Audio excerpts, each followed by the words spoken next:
Oke, sudah ada katanya. Baik. Jadi saya simpulkan bahwa di dalam Matius ya, dalam Matius 23 ayat 15 ayat 13 14. Di situ sangat jelas orang yang akan mengalami celaka. Ahli-ahli Torah, orang Farisi, orang munafik yang mengarungi lautan dan menjelajah daratan.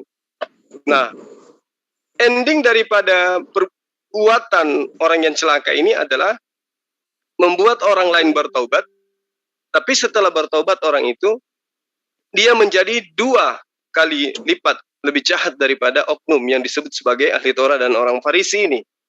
Dan dia menjadikan pengikut-pengikutnya menjadi orang neraka. Saya kalau membaca ini ngeri sebenarnya.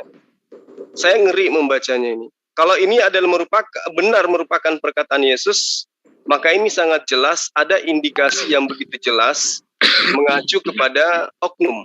Nah, sekarang yang ingin saya tahu menurut Bang Yohanes Yusuf atau siapapun yang ada di sini ya, siapa yang kemudian mengajarkan agama sampai nyebrang lautan? Ya, ini sudah. Iya, silakan Bang. Sebentar, Assalamualaikum. Admin Mas Zuma, tolong dikondisikan suaranya nggak keluar. Ini netizen pada ini nih, suaranya nggak keluar di Zoom-nya. Apa tuh di live-nya? Oke Bang, tunggu Bang. Bentar ya, dikondisikan dulu. Suaranya nggak keluar soalnya, ada laporan. Katanya sudah ada Bang. Udah ada, udah bagus. Udah. Oh ya udah bagus. Udah. Oke, lanjut. Baik. Oke Bang Yohanes Yusuf. Jadi di sini sekali lagi Yesus itu mengecam, celakalah kamu ahli Torah, orang Farisi. Itu sih biasa ya. Banyak dalil yang memang mengatakan Yesus itu acap kali mengatakan waspadalah terhadap orang Farisi, ahli Torah dan orang Saduki dan seterusnya. Tapi di sini lebih signifikan lagi, lebih mengarah kepada sesuatu yang sangat sensitif menurut saya. Karena pekerjaan daripada oknum ini itu mengarungi lautan, menjelajah daratan, lalu kemudian mentobatkan orang-orang. Nah, endingnya ia menjadikan orang yang bertobat ini sebagai orang neraka atau ahli neraka yang 2 kali lebih jahat daripada oknum yang dimaksud itu sendiri. Artinya setelah kepergian pengajar muncul pengikut yang lebih jahat 2 kali lipat daripada yang menyesatkan ini. Mungkin Anda bisa menjelaskan, silakan. Ya, begini, selamat malam ya. Ya, kita tahu Injil Sinoptik, terutama Injil Matius ya. Injil Matius kita mesti tahu kerangka dasarnya, di mana Injil Matius ini adalah karya yang diberikan kepada jemaat-jemaat waktu itu yang untuk peneguhannya. Kalau Markus bagi mereka yang baru mengenal, Injil Matius peneguhan bagi umat yang sudah mengenal Yesus. Di dalam Injil Lukas ini adalah macam istilahnya karya. Injil Sinoptik ini kita mesti lihat kerangka besarnya.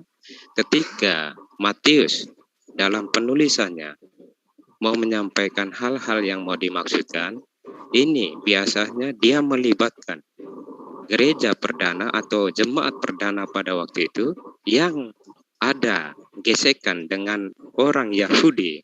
Karena di sini karya Matius ini pada orang Yahudi yang sudah percaya kepada Yesus ya, dengan gesekan yang ada pada orang Yahudi, pada orang Yahudi yang tetap Yahudi ya. Ini gesekan-gesekan ini kadang Matius ini memberikan apa istilahnya, menempatkan gesekan-gesekan ini kadang di pada cerita para rasul, kadang pada cerita jemaat.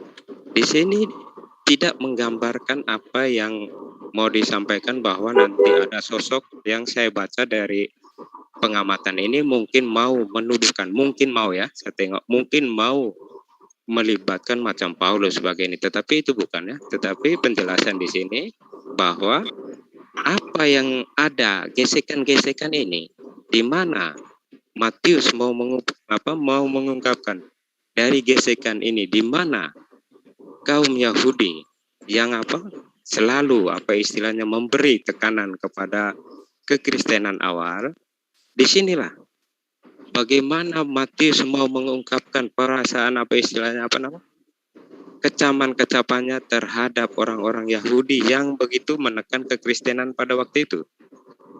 Kekristenan pada waktu itu dianggap sesat, dianggap pokoknya istilahnya macam mau disingkirkan.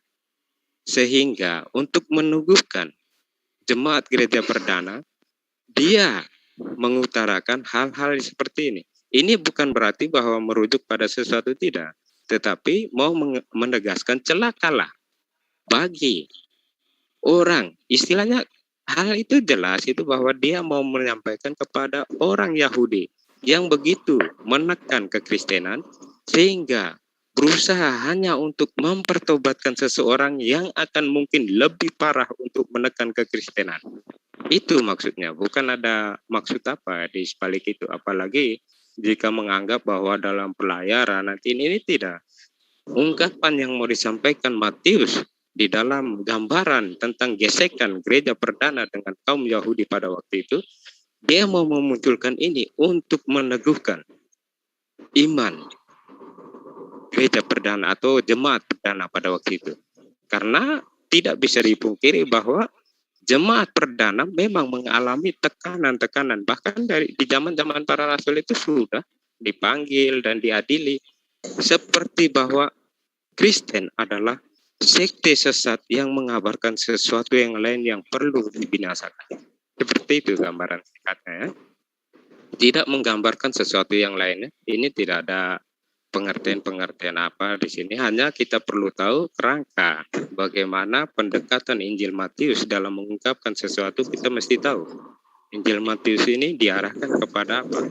Dan dalam gaya penulisannya kadang-kadang dia menggunakan gesekan-gesekan ini dan menempatkan pada posisi sebagai macam ada hal-hal yang menempatkan pada para rasul, padahal ini mau menggambarkan kondisi gereja perdana, tetapi kadang-kadang dia menggunakan gaya bahasa ini sehingga perlu pembelajaran pendekatan, pemahaman-pemahaman Alkitab ini supaya bisa melihat apa yang sebenarnya mau disampaikan Matius.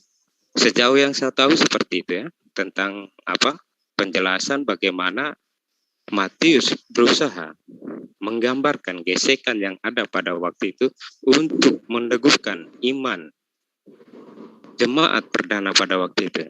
Dari tekanan-tekanan Yahudi yang begitu keras, istilahnya ada usaha untuk macam menekan karena mereka menganggap ini adalah sesat.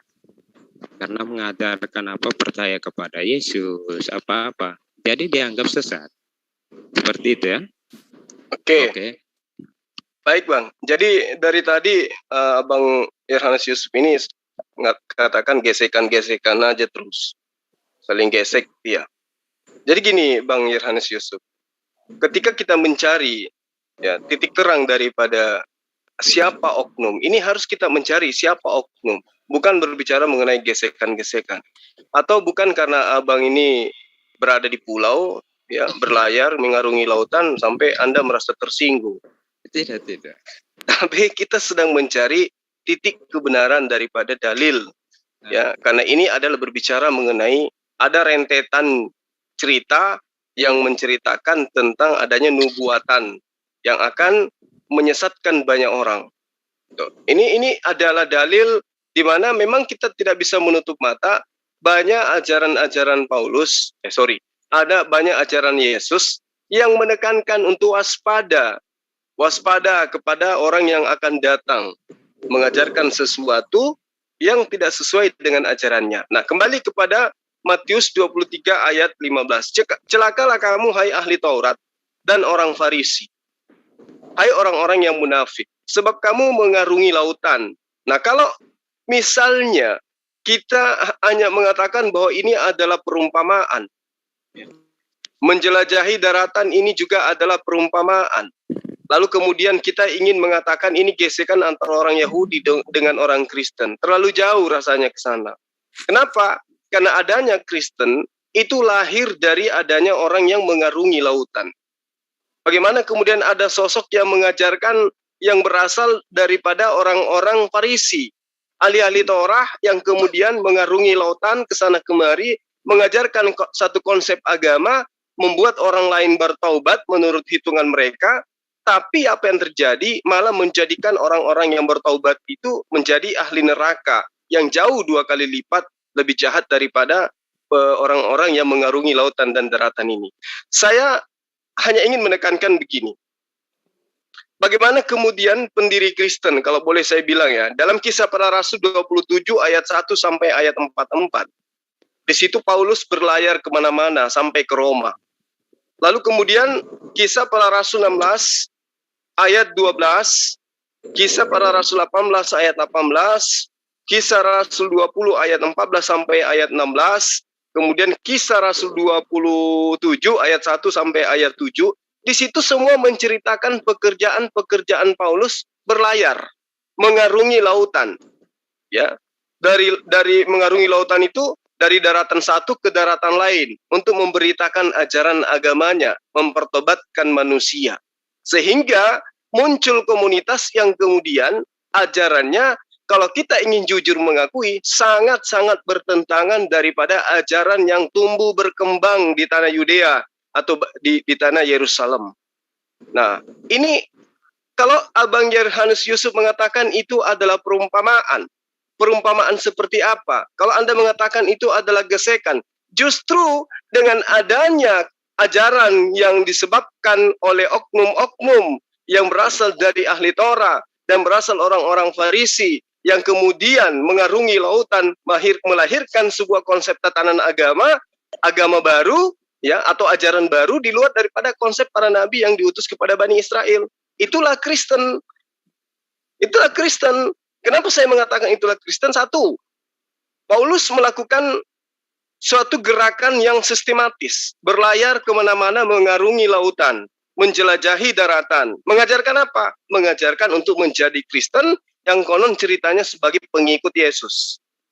Nah, lalu kemudian, kalau kita mencari titik temunya antara pengajaran para nabi yang ada di Yerusalem, jangankan dulu, sampai hari ini pun tidak nyambung gitu loh. Satu menuhankan Yod-Heh-Vav-He, yang satunya menuhankan oknum yang dijajakan orang-orang Farisi dan orang-orang ahli Torah yang berlayar mengarungi lautan dan menjelajahi daratan, yaitu ajaran Kristen, sangat bertentangan. Bahkan di ayat ini dikatakan, kamu menjadikan dia orang neraka yang 2 kali lebih jahat daripada kamu itu sendiri. Nah, artinya apa? Kalau kita melihat secara analisa, kalau Paulus itu mengajarkan hal ini, pertama Paulus masih bersunat. Kedua, Paulus juga pernah juga taat kepada hukum Taurat. Ketiga, Paulus juga itu kan diceritakan bahwa dia masih melakukan hukum Taurat sebelum dia mengajarkan kekristenan. Ketika dia menjadi murid Gamaliel, dia masih melakukan ajaran-ajaran Torah. Tapi setelahnya pengikut-pengikutnya kemudian tidak bersunat lagi, ya, menyembahnya kepada Yesus lagi, dan tidak melakukan hal-hal yang dilakukan oleh orang-orang yang menjadi pengikut Yesus pada kala itu. Nah, itu makanya saya katakan bahwa ini sangat menarik. Kalau Bang Yohanes Yusuf ini gesekan, jangan-jangan nanti kalau bergesek terus jadi luka nanti. Jadi luka nanti, karena ini ceritanya adalah bagaimana kemudian Yesus mengecam sekelompok orang dari kalangan ahli Taurat dan kalangan orang-orang Farisi yang kemudian mengarungi lautan mengajarkan sebuah konsep agama di mana korbannya dikatakan menjadi ahli neraka dan bahkan jauh 2 kali lipat lebih sesat daripada orang-orang Farisi ini. Nah, coba Anda tanggapin, jangan berasumsi tapi berdasar kepada dalil. Silakan, Bang. Oke, begini ya. Pertama yang saya katakan, ini yang saya dengar dari penjelasan ya, pembelajaran pendekatan Alkitab. Jika Anda memperhatikan betul-betul penjelasan saya tadi, bahwa ini akan mewarnai seluruh Injil Matius ya, tentang gesekan-gesekan itu. Masuk kepala. Ini istilahnya apa? Memang kalau kita mengetahui. Rifan Borneo Islan, kalau nggak berkepentingan ditutup mic-nya. Biar nggak mengganggu di sini diskusinya ya. Yang tidak berkepentingan tolong di mute sendiri mic-nya biar nggak mengganggu yang lainnya. Oke, dilanjut, silakan Pak Yusuf. Oke. Tentang apa Injil Matius ini sendiri yang sering saya katakan bahwa mau mengerti tentang apa yang dimaksudkan di dalam Injil Matius, setidaknya tahu apa latar belakang kerangka yang mau disampaikan, apa-apa yang menjadi apa istilahnya poin-poin penting ini mesti tahu. Oleh karena itu saya bukan berasumsi ya, ini biasanya saya hanya menginformasikan apa yang saya ketahui dan saya cek itu ternyata betul. Karena apa? Warna dari Injil Matius ini memang ada gesekan. Ya, ini yang apa istilahnya jika kita lihat penjelasan-penjelasan orang yang belajar tentang Injil Matius akan senada, walaupun katanya tidak sama tetapi akan senada. Ini memang ayat-ayat, ini bukan perumpamaan ya. Ini hanya berupa macam kisah atau apa yang mau menyodorkan tentang bagaimana cara Matius untuk meneguhkan iman umat. Seperti penjelasan saya. Kedua, tentang Paulus sebagai tokoh penting di dalam kekristenan, ini pun salah ya.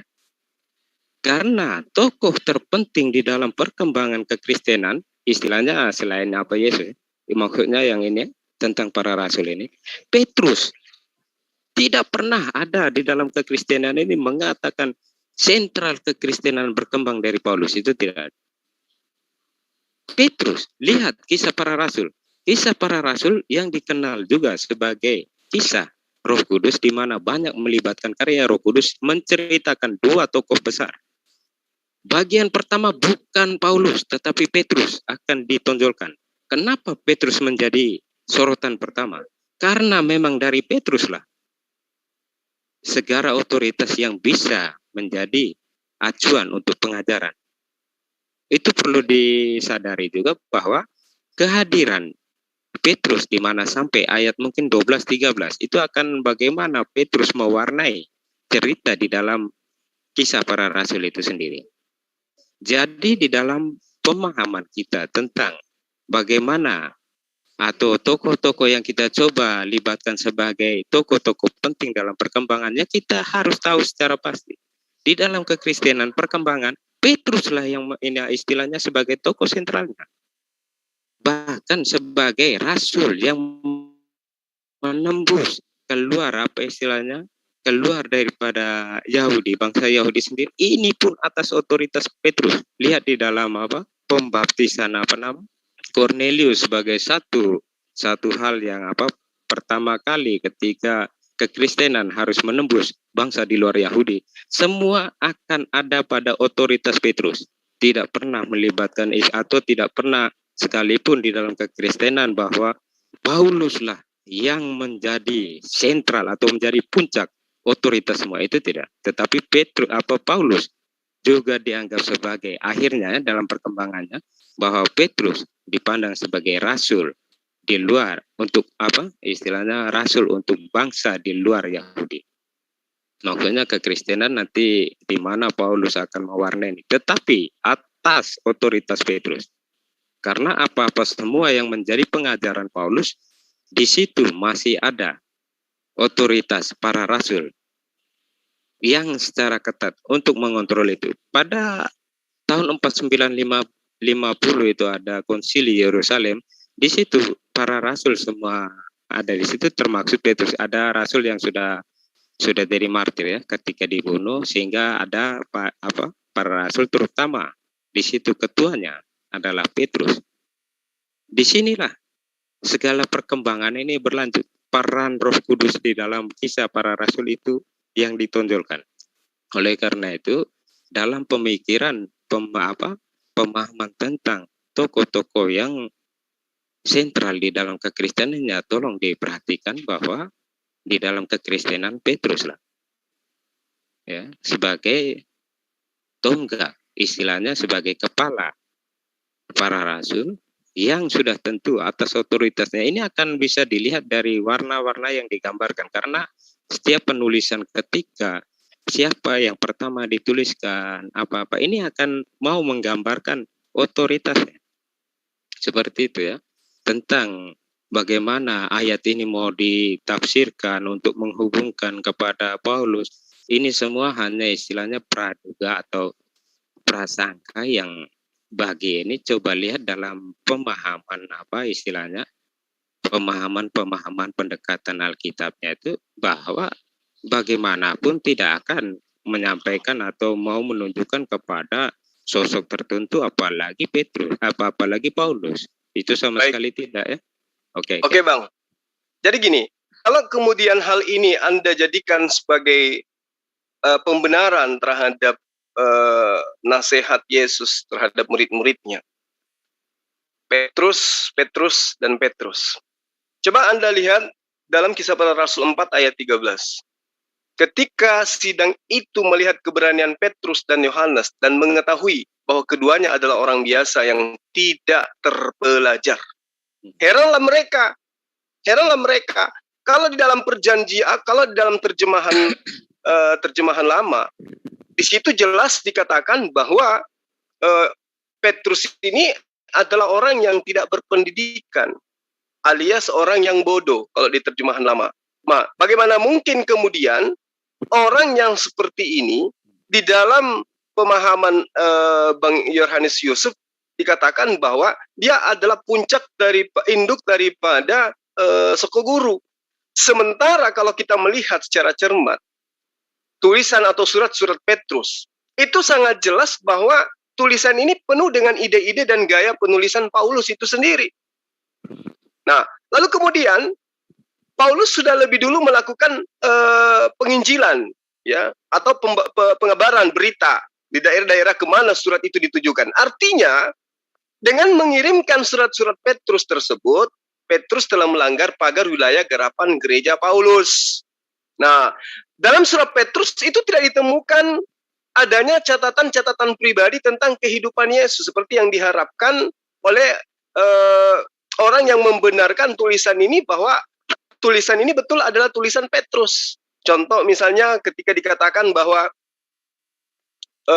saya katakan bahwa 1 Petrus itu tidak menunjukkan sedikit pun bukti-bukti kedekatannya dengan Yesus. Ini melambangkan, ini memberikan sebuah sinyal yang jelas bahwa 1 Petrus itu bukanlah tulisan Petrus murid Yesus. Karena kalau murid Yesus yang asli ya, itu sudah dapat pesan dari Yesus di dalam Matius 10 ayat 5 ayat 6. Supaya dia itu jangan keluar ke bangsa lain. Sementara surat Petrus ini ya rebutan jemaat dengan Paulus di luar daripada Bani Israel. Nah, makanya saya mengatakan ketika dalilnya dinyatakan di dalam apa yang saya katakan kepada Anda, celakalah hai ahli Taurat. Petrus juga ahli Taurat. Orang-orang Farisi, Paulus adalah orang-orang Farisi yang mengarungi lautan. Paulus dan kawan-kawan mengarungi lautan. Ya, mengarungi daratan, menjelajah daratan. Paulus melakukan itu. Kisah Para Rasul 18 ayat 22 sampai 23, Kisah Rasul 19 ayat 1, Kisah Rasul 20 ayat 13. Jadi lengkap sudah.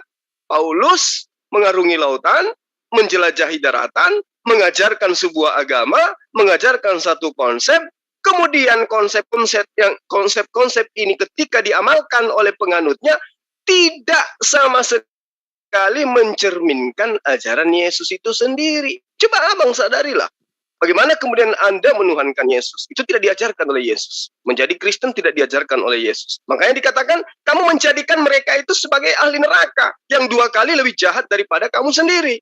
Nah, lalu kemudian lebih jauh ya, di dalam Lukas 12 misalnya, ayat 1 sampai ayat, taruhlah ayat 1 aja kita ambil.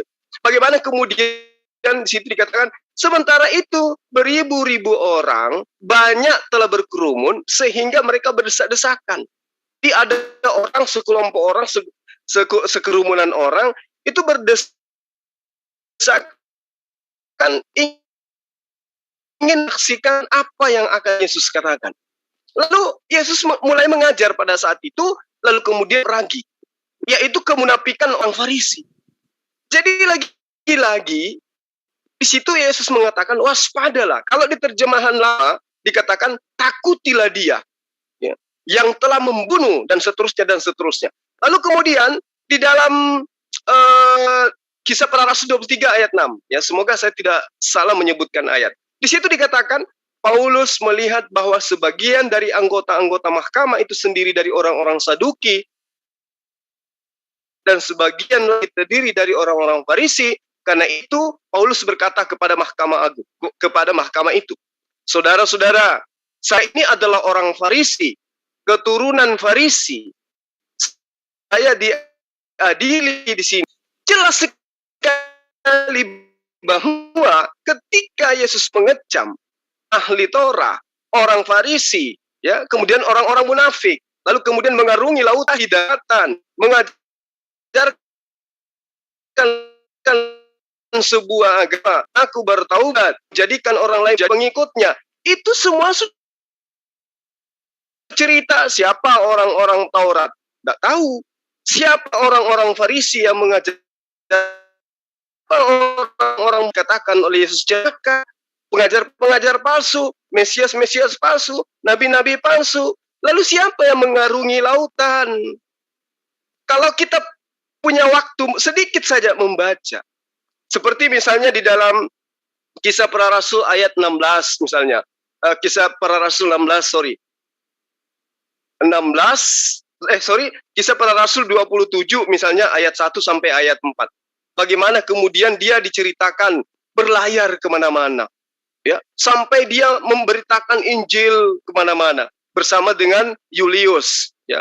Mereka mengunjungi teman-teman yang mereka kemudian katakan sebagai teman sekerja. Mereka berlayar dari Sidon yang mengatakan mereka mengarungi dengan angin yang kencang, samudra yang sangat luas, menyeberangi lautan yang kemudian punya banyak kendala-kendala di lapangan. Bahkan mereka hampir putus asa. Bagaimana kemudian Paulus dari provinsi Kiliki dan Pamfilia sampai ke mana? Ke Mira di provinsi Likia, itu diceritakan semua. Perjalanan dia berlayar mengarungi lautan itu diceritakan di dalam Kisah Para Rasul 27 ini, dari ayat 1 sampai ayat 44. Di situ dengan bangganya diceritakan tentang perjalanan dia mengarungi lautan. Nah, belum lagi kalau kita melihat Kisah Para Rasul 16 ayat-ayat 12, bagaimana kemudian dia berlabuh, kemudian melakukan perjalanan darat, habis itu dijemput lagi menggunakan kapal laut, kemudian berlayar lagi dan berlayar lagi, berlayar dan berlayar, mengarungi lautan dan seterusnya. Ini kita tidak bisa mencari oknum lain, karena hanya dia yang dipraktekkan, yang digambarkan di dalam kitab ini sendiri, kitab Anda sendiri, memenuhi kriteria itu. Anda boleh membela diri, itu hak Anda, hak saudara saya, karena saudara juga sekarang ada di pulau, ya kan? Karena jangan sampai nanti dibilang, oh mentang-mentang saya di pulau, saya dicocokkan dengan dalil ini. Tidak. Ini kita sedang berbicara mengenai apa yang tertuang dalam Kisah Para Rasul, Matius 23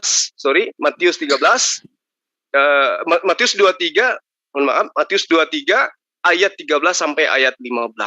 Jadi ada oknum yang kemudian berasal darinya lah kemudian konsep sebuah agama. Tadi saya katakan di awal bahwa kami mengakui Islam ini diajarkan oleh Rasulullah Muhammad Sallallahu Alaihi Wasallam. Sesatnya dia, maka sesatnya kami. Ya, kalau ajarannya itu salah, maka salahlah yang kami lakukan. Tapi yang ingin saya katakan, kami berislam karena ajaran beliau. Nah, sekarang Anda menjadi Kristen, apakah itu ajaran Yesus? Anda menjadi penganut Tritunggal, apakah itu karena ajaran Yesus? Anda melabeli diri Anda sebagai pengikut Katolik, apakah itu ajaran Yesus? Kalau ada, tunjuk secara signifikan di mana Yesus datang mengajarkan tentang Katolik, tentang Kristen, tentang Advent, tentang ini dan itu. Karena kenapa saya katakan begitu? Karena apa yang menjadi dalil di dalam Matius 23 ini, dia katakan bahwa untuk mentobatkan satu orang saja menjadi penganut agamamu, dan sesudah mereka mengaku bertaubat, kamu menjadikan dia orang neraka yang 2 kali lebih jahat daripada kamu sendiri. Nah, ini harus diketahui siapa mereka ini. Karena ini bercerita tentang nubuatan, bercerita tentang sesuatu yang terjadi, yang akan terjadi setelah Yesus mengatakan, celakalah kamu, celakalah kamu, celakalah kamu. Siapa kamu? Ahli Torah, orang Farisi, orang munafik yang menyeberang lautan, membuat sebuah agama baru. ada pengikutnya menjadi pengikut ahli neraka, dan mana pengikutnya 2 kali lebih jahat daripada Paulus itu sendiri, pendiri agama itu sendiri. Saya kira seperti itu. Silakan dibantah Bang dengan dalil. Saya minta supaya hal ini bisa dikerucutkan, karena saya juga kebetulan malam ini dijadwalkan di channelnya Saudara Julius. Saya tunggu tadi dari jam 7, jam 8.30, tapi nanti datang setelah jam 10 waktu Makassar. Oke, silakan Bang Yohanes Yusuf. Oke, saya jelaskan secara singkat ya. Ya, Kenapa singkat aja Bang. Kekristenan Ya. atau kekatolikan dari Yesus di dalam ayat pendirian, ya, ini pendirian tentang gereja itu sendiri. Di atas batu karang ini akan kudirikan gerejaku. Ini akan merangkum semua apa yang Anda katakan, bahwa di mana Katolik adalah ajaran dari Yesus, di mana ini akan merangkum semua. Kedua, tentang bukti bahwa Matius 23 tidak menyebut. Jika Anda mengatakan bahwa ini akan menubuatkan pada satu sosok, berarti setelah Matius, kita berpikir logik dari apa yang Anda katakan ya. Ketika Matius menuliskan ini, berarti memprediksi akan setelah dia ini akan ada satu sosok. Tapi kenyataan yang perlu Anda ketahui bahwa Paulus telah meninggal sebelum Injil Matius ditulis. Ini yang sangat-sangat Anda lewatkan. Oke? Itu bukti nyata bahwa ini bukan. Oke? Perlu dipahami itu. Oh, Oleh karena itu, Oke ya. Bang, berarti kitab Matius itu dituliskan setelah ya, sekitar tahun Paulus 65 itu sampai tahun 70 ya. Kitab Matius ini Nah, oke, diperkirakan. terima kasih atas informasi ini. Ya, berarti Ini ketika 30 saya tahun 30 hanya- tahun setelah Yesus itu wafat, baru kemudian ada kitab Matius. Baik. ya, betul. Ini penulisan ini contoh, saya hanya ingin membuktikan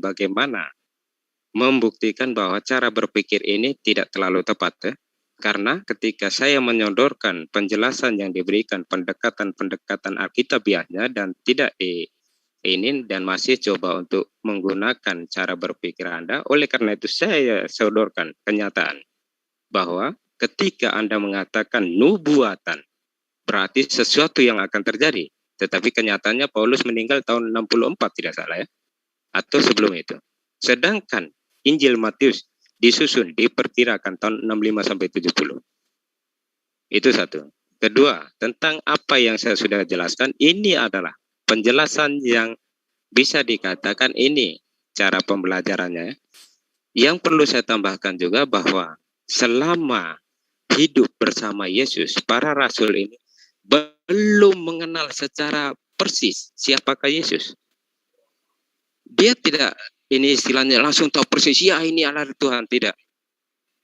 Setelah melalui peristiwa kematian, penyaliban, kebangkitan, dan terutama turunnya Roh Kudus. Atas bimbingan Roh Kudus inilah para murid mengenal siapakah Yesus.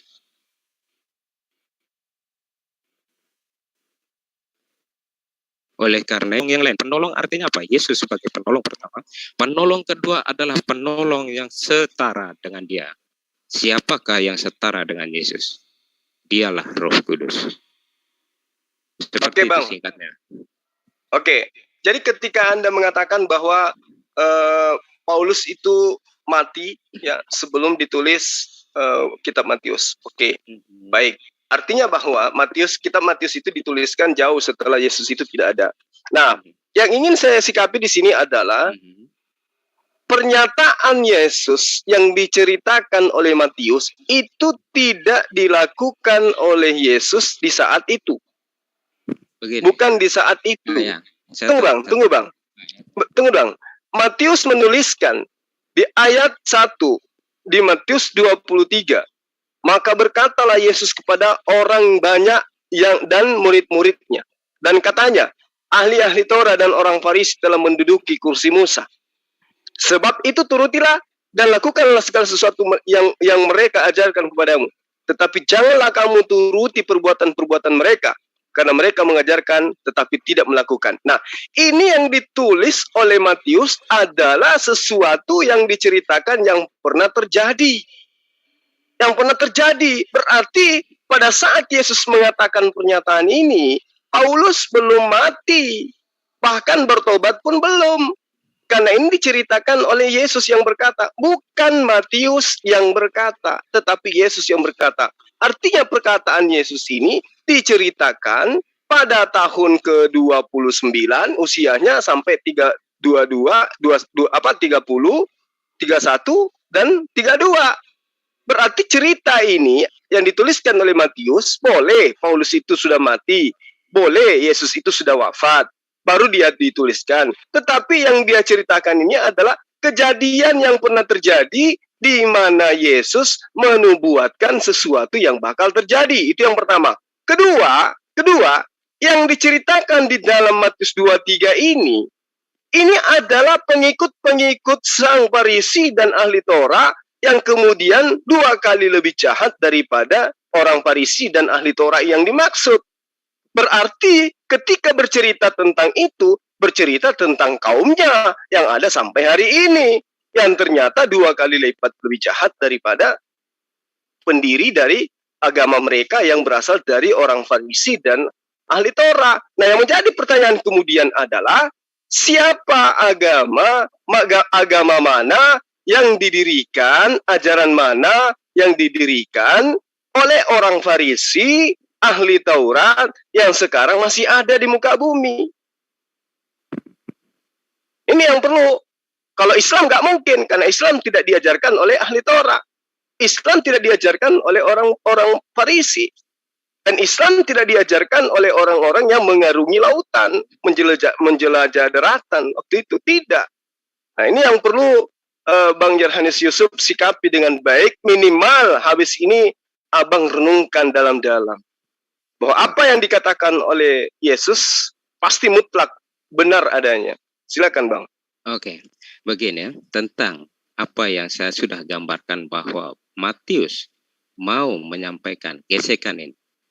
Maksudnya bahwa ini gereja perdana atau jemaat mula-mula dengan Yahudi. Ketika Anda mengatakan siapakah jemaat, maksudnya Yahudi yang sampai sekarang akan ini Yahudi ya. Di mana di situ dikatakan gesekan ini.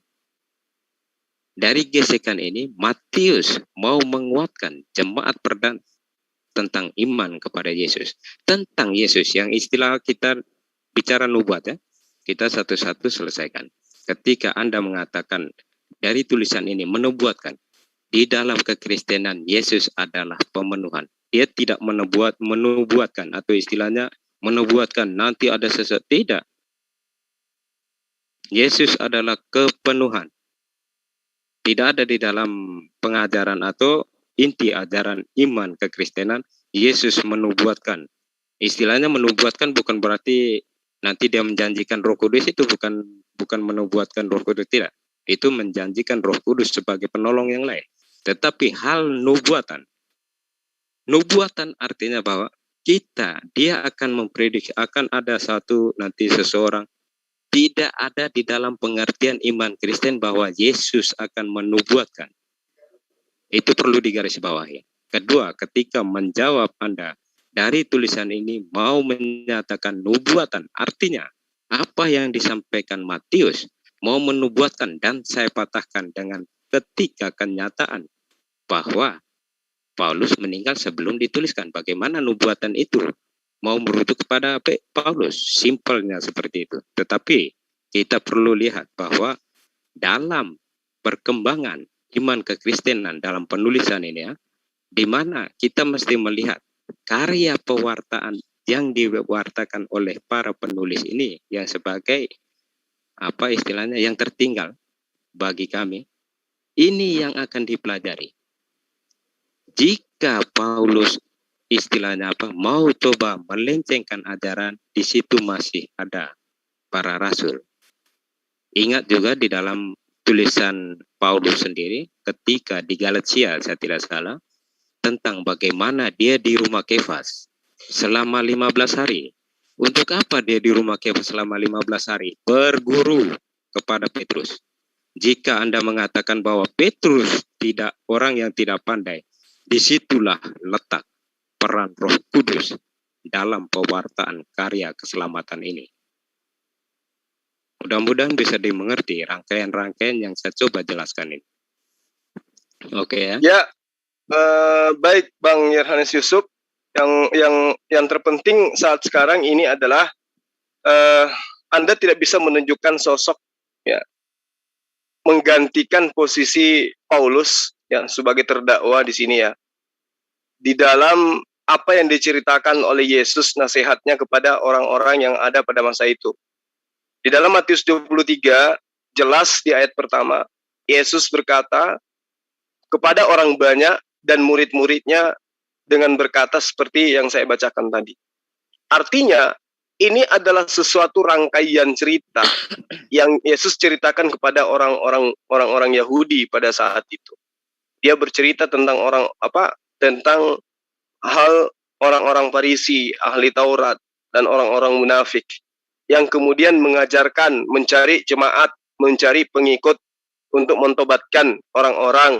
Lalu kemudian orang-orang yang mengikut ajaran agamanya dikatakan oleh Yesus 2 kali lipat lebih jahat daripada saya katakan Paulus karena Bang Yerhanes Yusuf belum mampu menunjukkan oknum.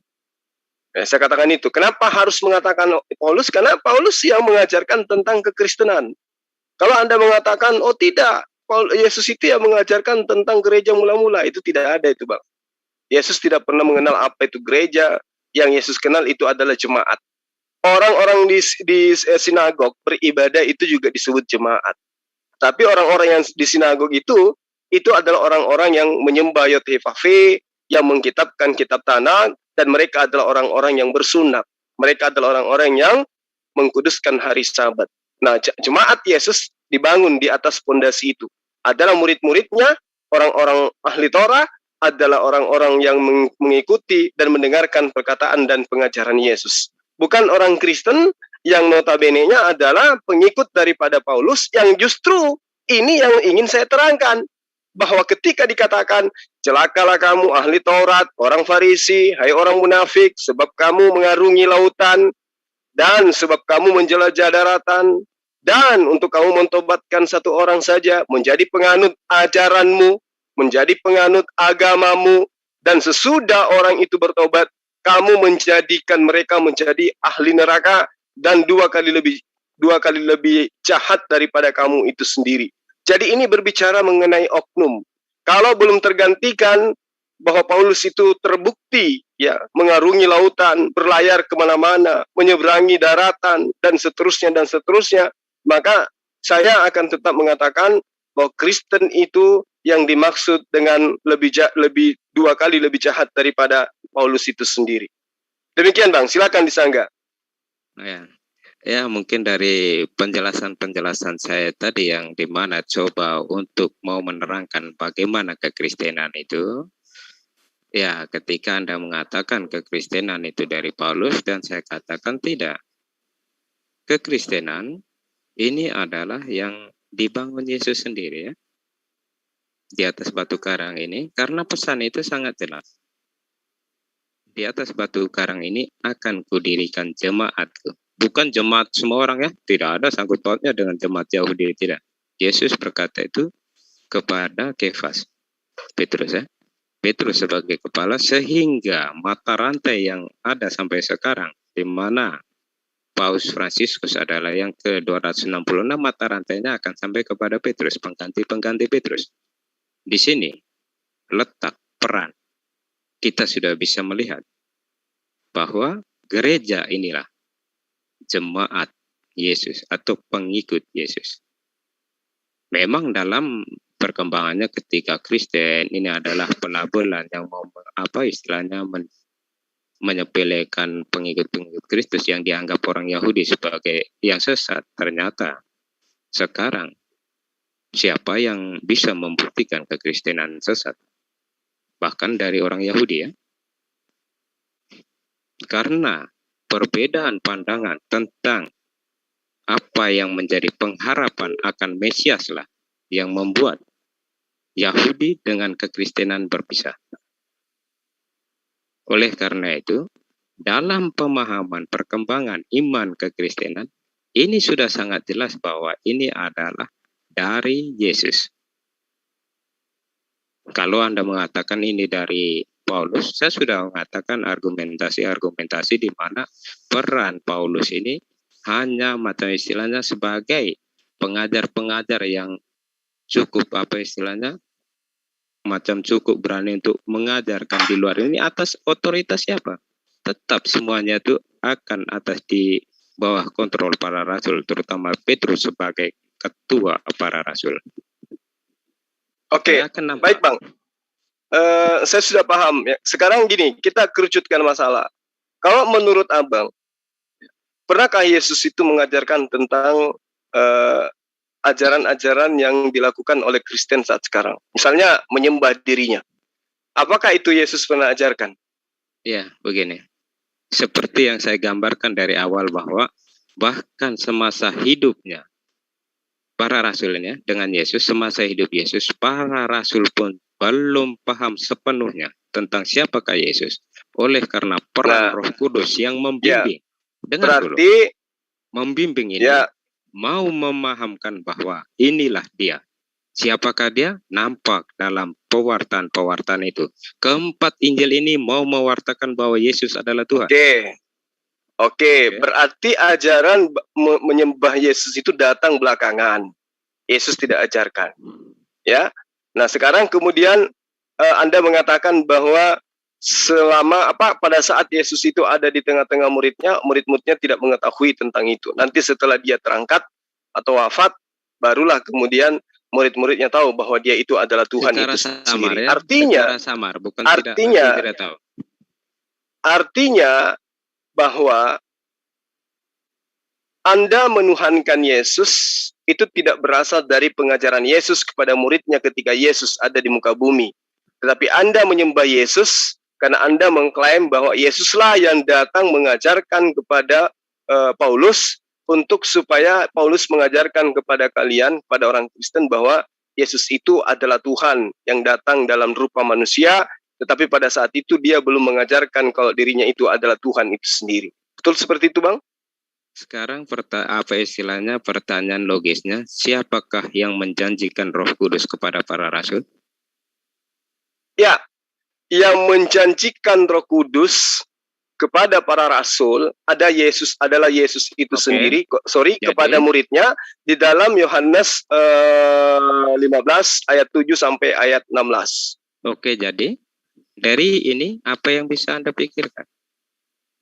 Nah, Roh Kudus yang dimaksud oleh Yesus itu adalah sosok yang tidak bisa berkata-kata dari dirinya sendiri, melainkan apa yang dia katakan adalah apa yang diperintahkan oleh Tuhan untuk ia sampaikan. Berarti yang datang setelah Yesus itu adalah sosok yang sama seperti Yesus. Tidak bisa berbuat apa-apa dalam dirinya sendiri. Artinya dia juga adalah manusia. Sama seperti Yesus. Bukan Tuhan. Penolong yang setara dengan Yesus. Oke, ketika Anda mengatakan ini dia menerima dari Tuhan Allah, apa yang dia sampaikan bahwa agar para rasul tahu siapakah itu Yesus? Di sini semua yang saya jelaskan akan masuk dalam kerangka pikirin. Karena ketika berpikir seperti ini, akan jelas semuanya adalah dari Yesus. Maksudnya, sekarang ketika Anda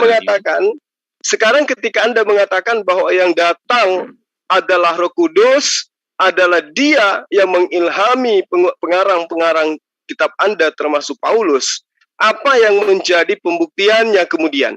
Sementara yang terjadi pada diri Paulus itu, misalnya kita ambil Paulus saja ya sebagai contoh, itu adalah rekayasa yang dibikin sendiri. Contoh di dalam Kisah Para Rasul 9 ayat 4, Paulus terbah ke tanah dan kedengaranlah olehnya suatu suara yang datang kepadanya dengan berkata, Saulus, Saulus, mengapa engkau menganiaya aku? Jawab Saulus, siapakah engkau Tuhan? Pertanyaan saya kemudian, apakah jawaban Paulus ini berasal dari Roh Kudus? Oke, begini.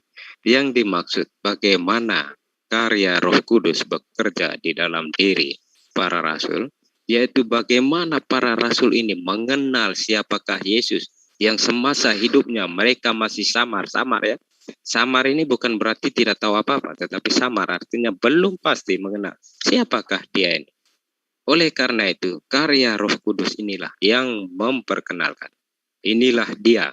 Dia itu siapa akan nampak di dalam pewartaan penulisan itu, bahwa ketika Yohanes dengan begitu gagahnya membuat 7 penjelasan tentang aku adalah, ini yang sangat mewarnai, di mana Matius dengan kristologi yang sangat khasnya tentang Emmanuel, dengan Injil Markus yang berusaha mengungkapkan tentang anak manusia, anak Allah, Mesias. Ini mau menggambarkan siapakah Yesus itu?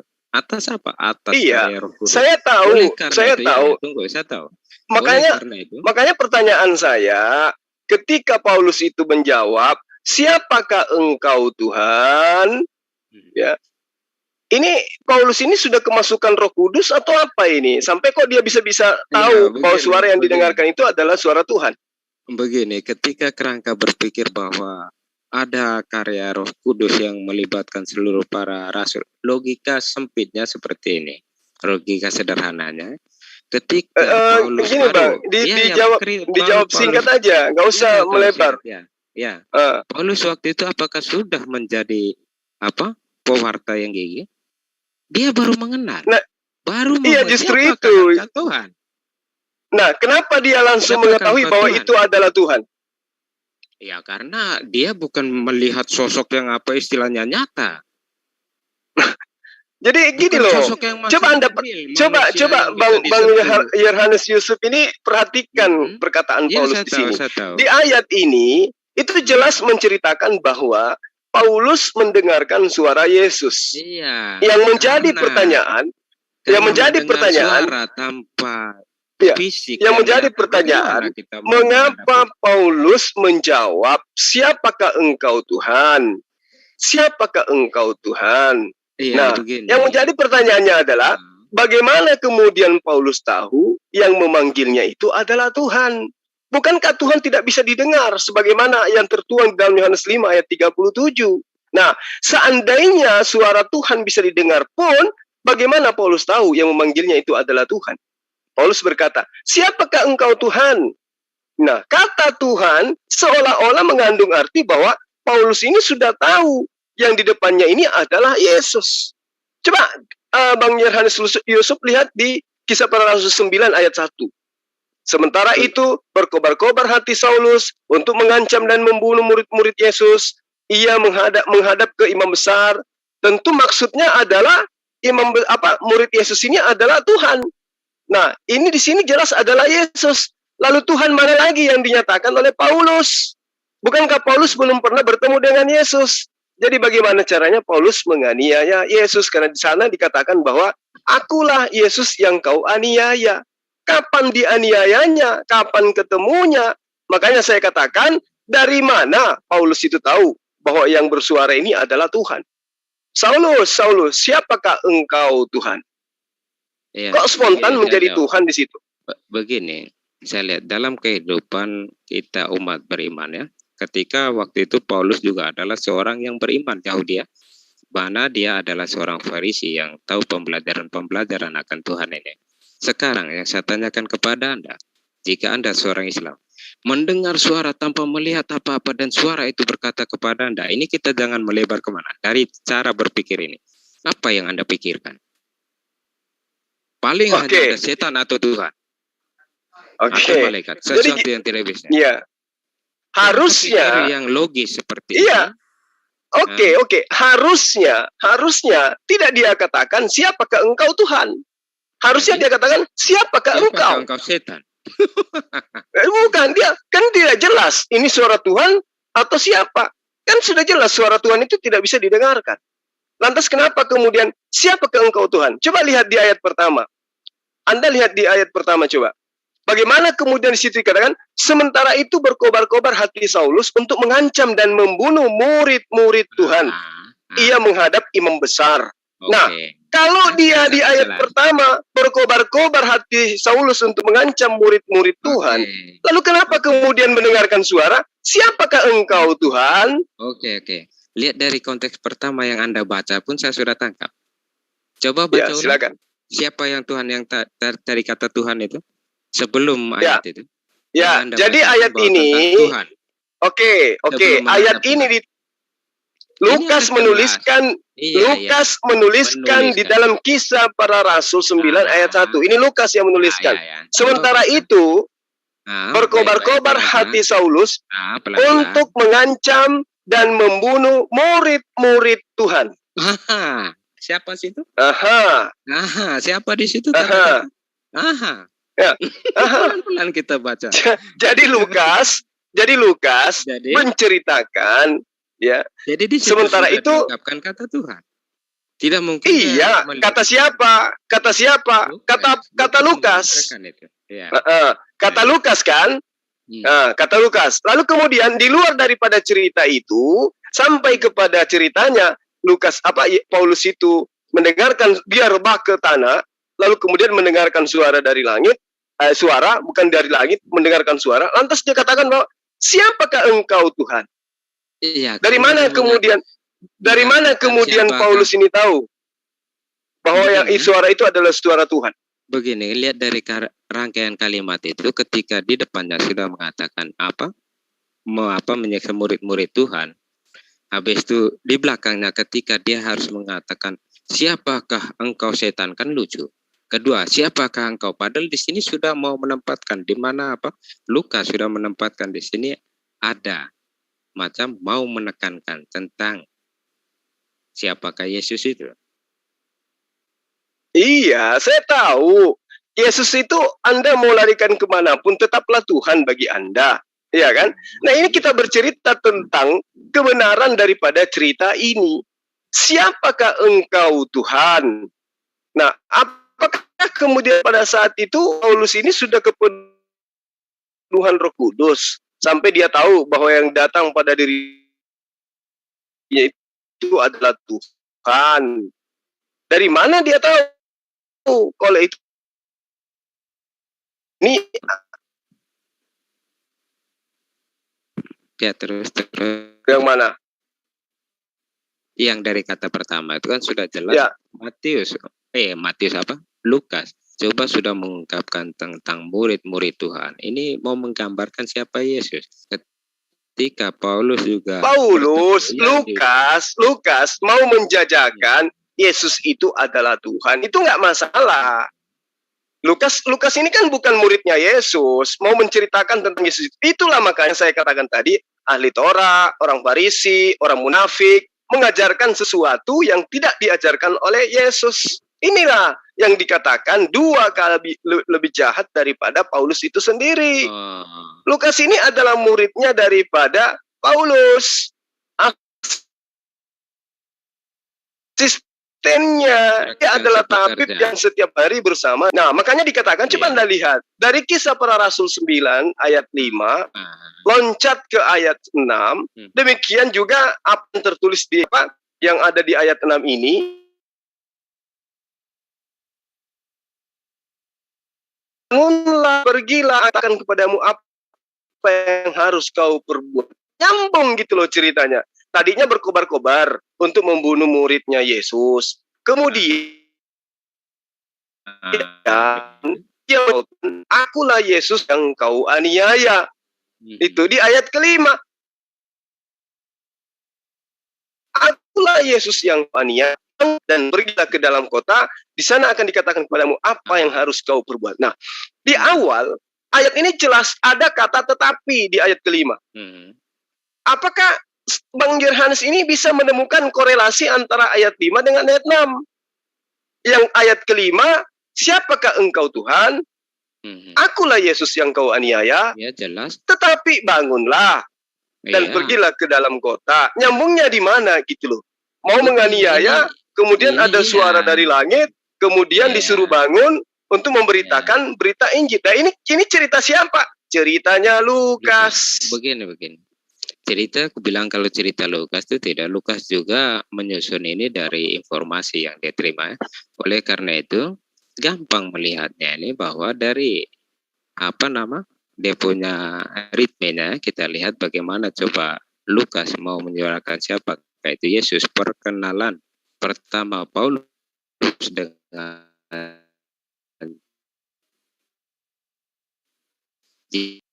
Yesus itu sendiri seperti apa, dia akan menceritakan, dan dia mau itu saja dengan sekelip mata bisa diarahkan Yesus.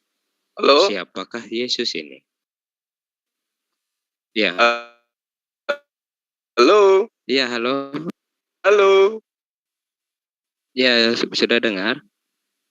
Begini, saya bilang, Tadi kita nggak lihat kedengaran. dari ritmenya saja. Oh ya, ritmenya saja kita sudah lihat ya, sangat jelas ya tentang bagaimana Lukas mau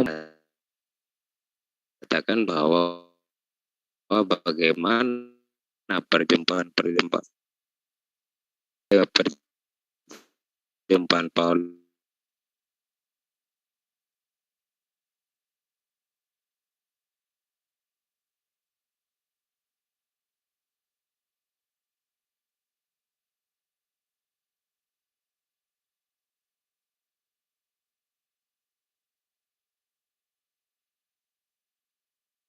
dengar. Oh, masih putus-putus. Mohon maaf ya, masih putus-putus. Ya, udah bagus. Oh, mungkin oh, saya pikir mungkin suruh aku tidur. Ya itu saya bilang tadi. Sedikit lagi Bang, sedikit lagi. Ini kan kita bisa lihat ya. Dari ritmenya ini kita sudah lihat bahwa di mana Lukas mau menyampaikan atau mengkisahkan tentang bagaimana pertobatan Paulus ini. Sebenarnya hal-hal yang ada di dalam tulisan-tulisan ini jangan dianggap sesuatu yang melibatkan dengan cara tidak. Kita mesti lihat apa gaya penulisannya ini ya. Itu oleh karena itu dalam ritme ini kita lihat mengalir begitu saja ketika Lukas mau menyampaikan bahwa Paulus yang dahulunya mau membunuh pengikut-pengikut Yesus, dan ketika dengan perjumpaan yang sedemikian ini bisa diubah. Maksudnya dalam hal seperti ini pun. Oke. Ya, maksudnya kuasa saya Yesus paham. bisa. Oke, saya paham. Jadi cerita ini yang menceritakannya adalah Lukas, yang diceritakannya adalah Paulus. Ya. Lalu kemudian Yesus juga dimainkan, dikasih peran di situ sebagai aktor juga di sana. Iya kan? Ya, penulisan yang mempunyai makna-makna yang harus digali di sini. Iya, betul. Makanya kita gali. Yang menuliskan ini adalah Lukas, yang diceritakan di sini bintang filmnya adalah Paulus, kemudian dilengkapi dengan datangnya Yesus sebagai figur, tokoh, pemeran pembantu, bukan gitu loh. Bukan pemeran pembantu. Jelas terus di situ mau menekan Yesus, kuasa Yesus. Siapa sekarang, yang mau memerintahkan Paulus yang mau menangkap? Sekarang gini, pula. Sekarang gini, Yohanes 5 ayat 7, suara Tuhan itu tidak bisa didengarkan. Nah, Yesus ini datang sebagai Tuhan atau sebagai apa ini datang kepada Paulus? Halo. Begini ya. Begini ya. Bang semua yang terhormat ya. Dalam memahami Injil-Injil terutama, dia akan mempunyai pola pikir dan pendekatan yang agak berbeda ya. Agak berbeda dengan ini. Apalagi ketika menyentuh tentang Injil Yohanes. Bahkan di dalam Injil sendiri, Injil ketiga, Injil pertama ini dianggap Injil sinoptik yang kenapa larinya ke sana, Bang? Ya, supaya ketika Anda ingin melihat ini dengan perbandingan ke Yohanes, maka di sini saya lihat ini tidak seperti itu cara pendekatan untuk mendapat makna. Ini di Yohanes ini adalah pernyataan Yesus. Bahwa Tuhan itu tidak bisa didengar suaranya. Nah sekarang yang memanggil dia Saulus, ya, itu Tuhan atau siapa? Begini, itu yang saya jelaskan. Ini mau menjelaskan seperti itu, bahwa dalam kerangka memahami apa yang mau disampaikan Yohanes, dalam ini kita lihat konteks apa yang mau disampaikan.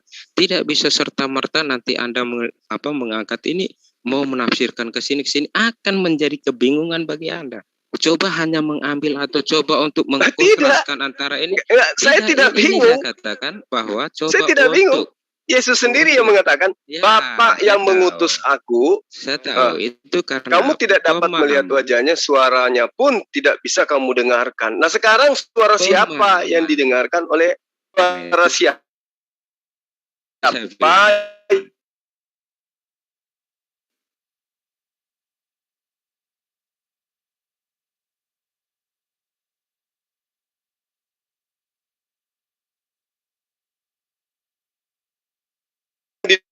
dengan ini suara Tuhan atau suara manusia? Kalau suara Tuhan tidak mungkin membuat oleh Paulus ini. Begini, apakah dalam Yohanes yang Anda kutip ini mau menjelaskan tentang apa? Kita lihat dulu satu-satu. Ketika Anda mau mengatakan Yohanes, kita lihat cermati apa yang sebenarnya mau disampaikan dalam konteks ini. Lihat baca secara lebih panjang ya tentang ini supaya tahu makna. Tangkap apa yang mau disampaikan. Silakan Anda mau salto kemana di Yohanes 5 ini? Tidak ada Alkitab di sini. Dekat saya tidak ada ya. Jadi tolong dibaca. Nah, itu kan sudah jelas. Bapa yang mengutus aku, dialah yang bersaksi tentang jangan aku. Ayat per ayat supaya tahu makna yang. Jadi maunya saya bacakan satu perikop ya. gitu. Biasanya begitu supaya menangkap makna dekatnya. Karena Injil pulau. Ya, karena kebetulan ditulis di Pulau Patmos ini. Jadi kita mesti iya. Masa saya harus bacakan satu kitab? Bukan. Bisa doer saya. Itu begini ya tentang ini, tentang pendekatan-pendekatan. Sekarang gini, supaya kita enggak ini. Menurut Yesus, apakah suara Tuhan itu bisa didengar? Menurut Yesus, apakah suara Tuhan itu bisa didengarkan? Kalau tanya menurut Yesus, bagaimana apakah ada yang merekam bahwa Yesus menurut Yesus yang mengatakan bahwa suara Allah itu tidak? Pengertian tentang ini ada dalilnya. Waduh, Bang Yusuf. Begini. Ini sudah dalil loh. Kerangka berpikir kekristenan. Kerangka pencari kepiting. harus ke situ. Bahwa dalam pemahaman mengerti tentang ini dalil. Ini pernyataan Yesus sendiri. Beda pengertian tentang pula. Yang mana yang harus dipercaya? Begini. Perkataan Yesus atau perkataan abang ini? Begini. Tentang memahami Alkitab ketika dengan paradigma atau kerangka berpikir Islam akan jauh berbeda. Oleh karena itu dalam pendekatan Alkitab ketika mengerti terutama Injil ya. Injil Yohanes kita mesti tahu apa yang sudah kalau begitu ini dibuang aja ini kitab. Bukan buang Anda kitab. aja yang berasumsi. Bukan berasumsi. Inilah pendekatan Alkitab. Sekarang coba. Saya bacakan ayatnya. Bapa yang mengutus aku, dialah yang bersaksi tentang aku. Kamu tidak pernah mendengar suaranya, rupanya pun tidak pernah kamu lihat. Itu dia, menurut Yesus, apakah suara Bapa ini bisa didengarkan? Begini, ya dia katakan begini. Itu sangat jelas dari ayat yang baru dibacakan. Itu yang saya pahami bahwa dia menyatakan kepada orang itu bahwa Allah yang kamu tidak dengar suaranya, tidak lihatin, dia mau mengatakan orang yang di luar itu yang tidak mengenal ini. Tetapi coba itu akan kita lihat baca agak panjang supaya tahu makna yang mau disampaikan. Itu saya sudah mulai tangkap maknanya. Saya coba bacakan lagi. Pasti Bang ini Bukan ini supaya ngopi aja dulu Bang. Ya pulau lagi ini. Iya. Ngopi aja dulu Ya. Kelamaan di Pulau Patmos ini. Siapa? Oh, yang Mbak Rifa. Iya. Jadi di ayat ini Yesus mengatakan Bapa suaranya tidak bisa didengarkan. Sementara Paulus oleh siapa? Oleh siapa? Oleh Yesus kan. Bukan. Dia mengatakan baca ayat baru satu ayat itu saya sudah dengar tadi. Suara Bapa yang tidak kalian dengar mungkin. Jadi gini, Bapa yang mengutus aku, dialah yang bersaksi tentang aku. Oke. Terus? Kamu tidak pernah mendengar suaranya. Kamu tuh siapa? Nah, menurut abang siapa? Ya jelas orang yang lawan bicara Yesus waktu itu. Oke. Berarti orang yang lawan Yesus itu dikatakan kamu tidak pernah mendengar suaranya, rupanya pun tidak pernah kamu lihat. Nah, jadi terus di ayat ini, apakah suara Bapa itu bisa didengarkan? Jadi yang menjadi pertanyaannya tadi tentang Paulus, apakah di situ suara Bapa? Iya. Yesus kok Bapa? Oh, berarti Yesus bukan Bapa. Memang Yesus bukan Bapa, tetapi Yesus satu dengan Bapa. Trinitas harus Maksudnya gimana itu? Maksudnya itu gimana? Trinitas. Seninya iman Seni. Kristen di situ. Ada seninya pula ya. Oh, seninya di situ.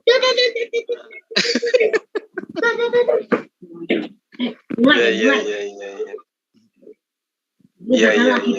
Seni Bang Zuma. Bang Zuma harus paham seni. Bang Zuma ini pura-pura saja tidak tahu kalau dia sampai setahap guru untuk mengajarkan kepada kaum muslim. Setidaknya dia tahu itu tentang penjelasan sifat-sifat Tuhan di dalam Islam. Sehingga ada paralel penjelasan tentang Trinitas dengan sifat-sifat dan Allah. Itu paralel itu saya lihat. Iyalah, anggap saja kayak gitulah Bang Yusuf. Yang pasti kembali kepada tema yang tadi. Ya. Matius 23. Di sini Bang Yerhanes Yusuf belum bisa menunjukkan oknum orang Farisi, orang ahli Torah yang bisa menggantikan posisi Paulus yang mengajarkan agama Kristen. Itu hanya jelas saya katakan bahwa itu memang Matius mau menguatkan ya, menguatkan iman jemaat perdana tentang itu ya, gesekan-gesekan yang ada. Penjelasan itu saya rasa bahwa ini juga adalah penjelasan orang yang belajar tentang itu.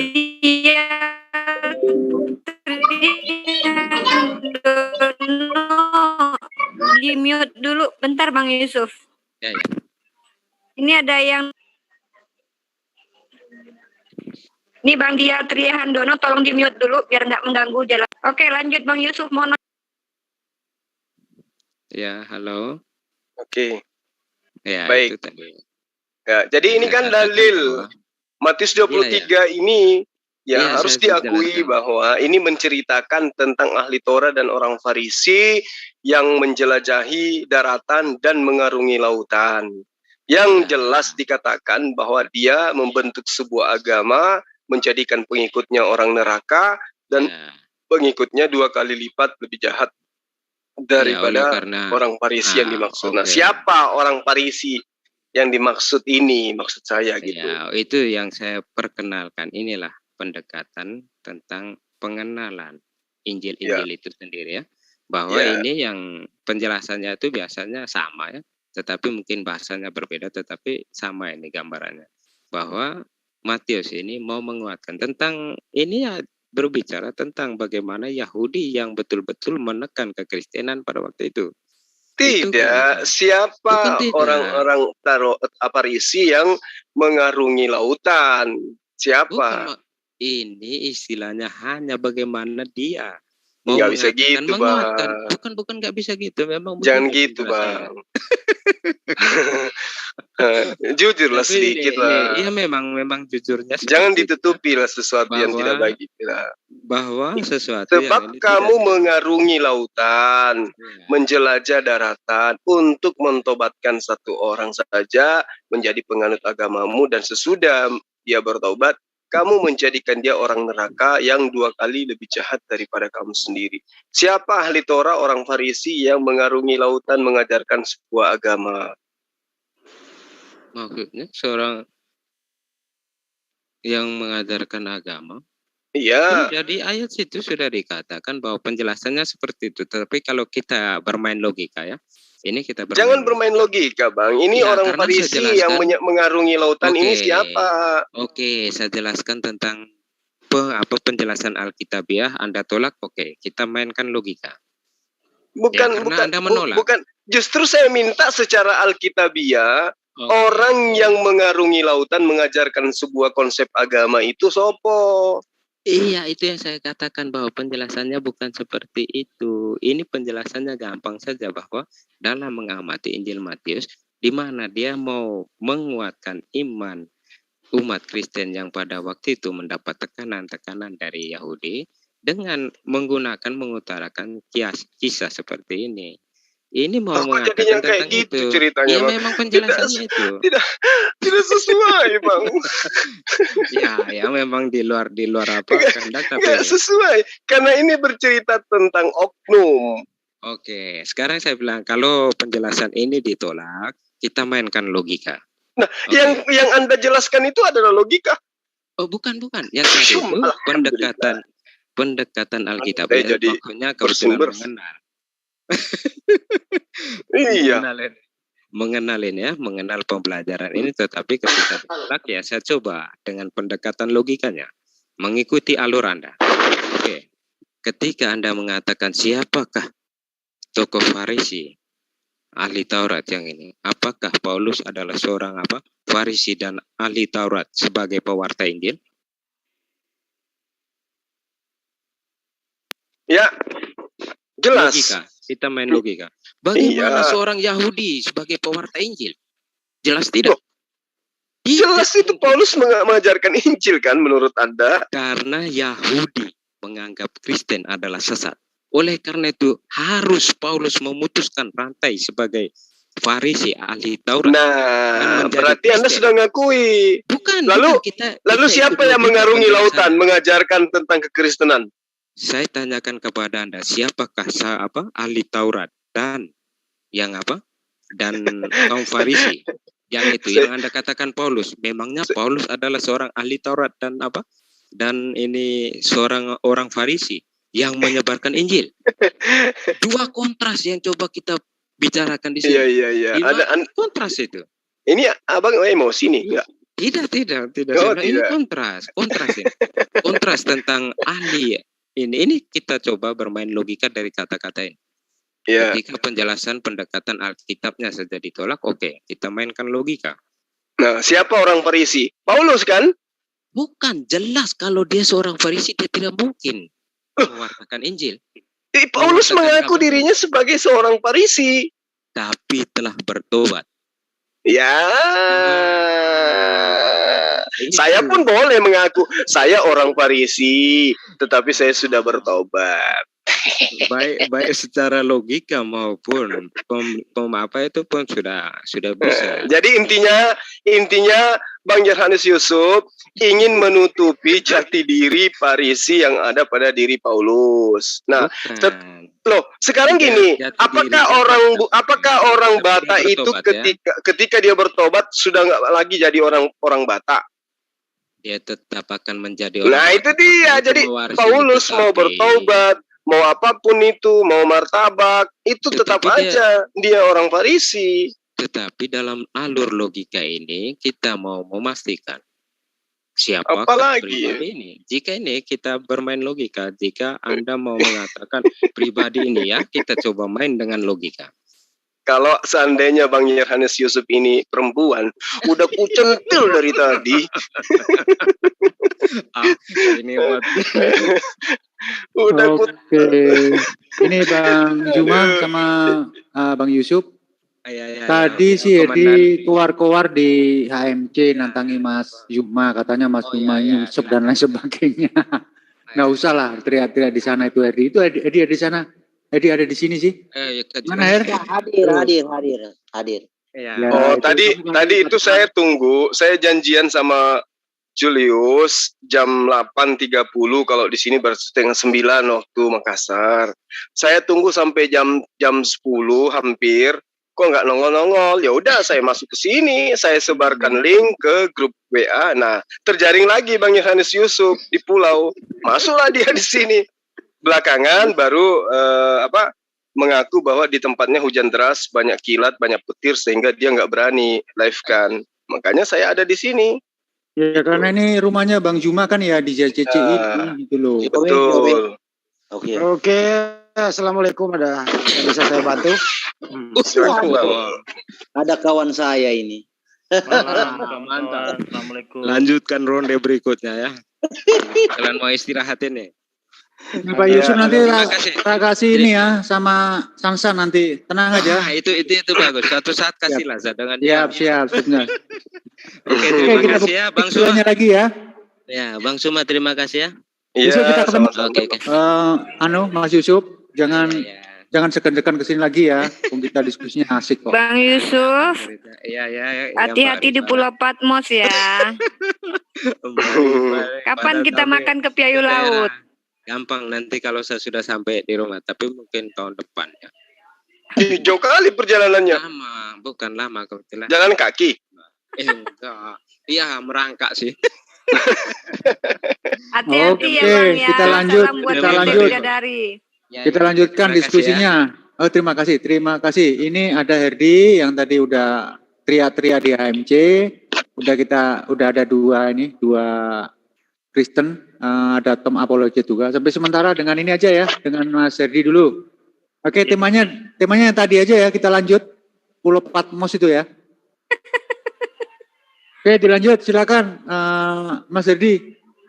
Iya, kenapa dengan Pulau Patmos, bro? Iya, tidak kenapa Pulau apa-apa. Patmos sih. Lalu, Udah, kamu tak kasih waktu 5 jam untuk opening statement, silakan. kalau tidak kenapa-kenapa, lalu apa yang mau dibahas? Ya kan aneh Ya, juga. karena ada apa-apanya di situ kan ada apa-apa, Ya, makanya iya, apa-apanya itu silakan. harus dibahas. Dikeluarin unek-uneknya. Oh ya, unek-unek saya itu sini. seperti apa bisul gitu. Oke, dilanjutkan. Ada apa di Pulau Patmos? Pasmos apa Patmos sih? Saya itu bingung ya. Patmos. Kosmos. Patmos ya, itu ada apakah di sana Pak Plus menerima Pak Pulau Patmos itu? Ya, oke, dilanjut. Ada onde-onde.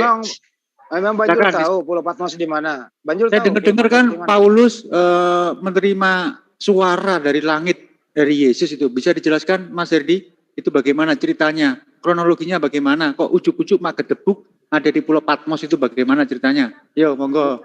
Bukan Paulus di Pulau Patmos, Yohanes. Oh, Yohanes, sorry, salah sangka. Yo, silakan. Ya biar hidup gitu. Gimana jelaskan itu? Ah, Ya. iya. Lalu masalahnya apa? Ya, masalahnya Ya, itu ada gimana? masalah. Gimana ceritanya dia naik apa ke Bikin pulau itu? masalah aja Bang Buang Herdi. waktu cari yang menjadi halangan buat kalian atau sesuatu yang mengganjal buat kalian. Itu Masalah Ya. semua buat kami itu Bang Herdi. Gimana itu? Semuanya bermasalah buat kami.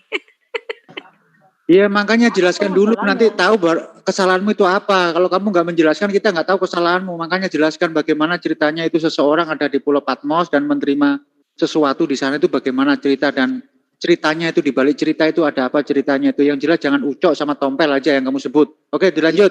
Saya mau jelaskan apa kalau kalian nggak ada masalah di situ. Mungkin Bro Tom, saya juga bingung mau jelaskan apa. Nah, Itu kamu aja sudah- Bang belum Zuma. sudah Yang bingung. tadi aja lagi Bang Zuma. Tanyakan lagi aja sama Bang Herdi pertanyaan sama Pak Yusuf tadi Bang Zuma. Mana tahu Iya. Bang Herdi bisa apa- menjelaskan. Apa nggak ada yang bisa lanjutkan dengan Bang Herdi dengan Saudara Tom dengan tema yang sama? Iya, maksudnya apa sih temanya? apa? Masalahnya apa, Bro? Enggak, itu Bang. Yang di dalam Matius 23 itu. Ya, celakalah kamu hai orang-orang Taurat, orang-orang Farisi, orang-orang munafik, sebab kamu mengarungi lautan dan menjelajahi daratan untuk mempertobatkan satu orang saja menjadi penganut agamamu, dan sesudah dia bertobat, kamu menjadikan dia orang neraka yang 2 kali lebih jahat daripada kamu sendiri. Nah, siapa orang Farisi, orang ahli Torah yang mengarungi lautan, menjelajah daratan, mengajarkan sebuah agama? Lalu hubungannya dengan Yohanes orang Farisi ya? Bukan. Nah, lalu Ada kaitannya. apa? Ini kawan-kawan membuat suatu narasi yang mereka tidak tahu, jadi saya jadi bingung mau jawab apa. Nggak ada kaitannya dengan orang Farisi dengan di Pulau Patmos. Tadi itu hanya candaan karena Bang Yohanes Yusuf itu ada di pulau sekarang di Batam, maksudnya gitu. Ya gini Bang Zuma, Ya, ajarin silakan. dulu kawan-kawannya bahwa Yohanes itu tidak ada hubungannya dengan Farisi ataupun Saduki ya. Ajari dulu kawan-kawannya ya, apalagi Udah tahu. Pak Sul ya tadi kan ngomong ngalor ngidul nggak tahu. Jadi agak-agak gimana saya mau menjawab ya. Silakan. Ya udah diterangkan aja lah. Gimana? Ya, siapa orang Farisi, orang Taurat, ahli Torah yang mengarungi lautan ya, dalam mengajarkan agamanya? Silakan. Orang Farisi, orang Saduki ya? Lain. Atau? Ini kita berbicara aja langsung mengenai oknum yang mengarungi lautan mengajarkan Injil kemana-mana itu siapa? Bro, Bang Zuma itu udah poin aja. Yang Bro maksud siapa ini? Supaya kita langsung ke... Enggak, saya minta Anda jujur. Di dalam kitab Anda diceritakan banyak dalam kisahnya memberitakan kerajaan Allah itu kemana-mana dengan mengarungi lautan? Itu siapa? Murid-murid Yesus. Murid-murid Yesus, siapa di antara mereka yang berasal dari Farisi? Paulus. Oke, berarti terjawab ya? Makasih Bang Herdi. Ya, makasih. Ya udah, Udah selesai. itu aja, udah selesai. Selesai banget, cepat. Makasih Dri, ini paling jujur ini Bang Herdi ini, saya suka jadinya, jadi nggak capek kita dengarnya dari tadi. Oke, silakan yang lain dilanjut. Ya, sudah diputuskan di-close itu. Bang Zuma, sudah dijawab sama Bang Herdi, semua kepenasaran kita udah terjawab semua sama Bang Herdi. Iya, Kita lalu udah kenapa? tahu. Apa masalahnya dengan Paulus? Ya Nggak ada dia masalah. sudah memenuhi Masalahnya nubuatan kamu yang itu lo disampaikan terlambat Yesus. datang ke sini, itu aja. Nah itu masalah lo memang. Enggak, Bang Zulfikar tadi itu bercanda. Yang jelas apa yang disampaikan Bang Zuma tadi tentang dalil yang dibacakan Bang Zuma, sudah Anda jawab bahwa itu adalah Paulus. Artinya ya sudah, yang disampaikan Yesus itu sudah dipenuhi sama Paulus. Sudah titik, selesai perkara, apalagi. Astaga. Masih mau dibantah. Oh, Bro Herdi masih mau bantah kayaknya. Lanjut. Ya, saya mau bantah kalau ada pendebat yang boleh berdiskusi. Kalau hanya modal-modal kayak Bro Handi bertanya, saya nggak malas Bro nanggapi. Sebenarnya simpel tadi Bang Herdi. Bang Zuma kan sudah bilang melanjutkan masalah yang sama Pak Yusuf yang dipertanyakan Pak Yusuf kepada Pak Yusuf. Anda sudah menjawabnya. Kriterianya sudah jelas. Orang Farisi itu adalah Paulus, ahli Taurat juga Paulus. Ya sudah, Anda sudah menjawab juga Paulus orangnya murid Yesus. Dan itu sudah dipenuhi nubuatan yang disampaikan. Saya tahu tujuannya. Saya tahu. Paulus itu memang Farisi dahulunya sebelum bertobat, ya kan? Oke, sekarang takaran yang Anda bawakan, yang Anda berikan, ya, saya akan balikan. Orang Quraisy penyembah berhala, kira-kira Muhammad itu orang Quraisy penyembah berhala bukan? Enggak ada nubuatannya Bang, ini bicara tentang nubuatan Yesus. Kan Yesus bilang gini, hati-hatilah dengan orang Farisi ahli Taurat yang dia menyebarkan agamanya menyeberang lautan. Nah, tadi kan ditanya siapa dia, Anda sudah sebutkan kriteria itu tertuju kepada satu orang. Sekarang siapa yang mengajarkan dari kalangan Yesus sendiri, dari kalangan murid-murid Yesus, menyeberang lautan itu bukan Petrus. Petrus itu hanya menyampaikan Injil kepada orang-orang Bani Israel, orang yang bersunat. Itu kan ada di Galatia tuh. Hanya Pauluslah yang mengatakan dia menyebarkan Injil ke orang yang berbeda atau orang yang tidak memegang hukum Taurat. Itu sudah memenuhi nubuatan Yesus. Bahkan Yesus katakan hati-hati dengan ragi Farisi. Ya udah, karena penyesat-penyesat itu ada di antara mereka juga, dan penyesat itu sudah ada kata Yesus. Ya udah, Paulus sudah ada waktu Yesus hidup. Paulus menyebarkan Injil menyeberangi lautan. Bahkan itu karena inisiatifnya sendiri, gara-gara dia dapat mimpi. Ketika dia bermimpi ada orang minta tolong kata dia, lalu dia memutuskan untuk menolong orang itu, padahal ada suara roh yang melarang dia pergi ke situ, tapi dia mengingkari dengan pergi. Jadi artinya ya benarlah kata Yesus, hati-hatilah dengan serigala berbulu dompet. Ya udah, selesai perkara, Anda udah jawab. Iya, Anda harus tahu, Eli juga harus membaca kriteria penyesat yang dimaksud oleh Yesus itu apa. Ya, kan kriteria penyesat kan udah dibacakan semua kriterianya. Biarkan saya ngomong. Biarkan dia ngomong dulu.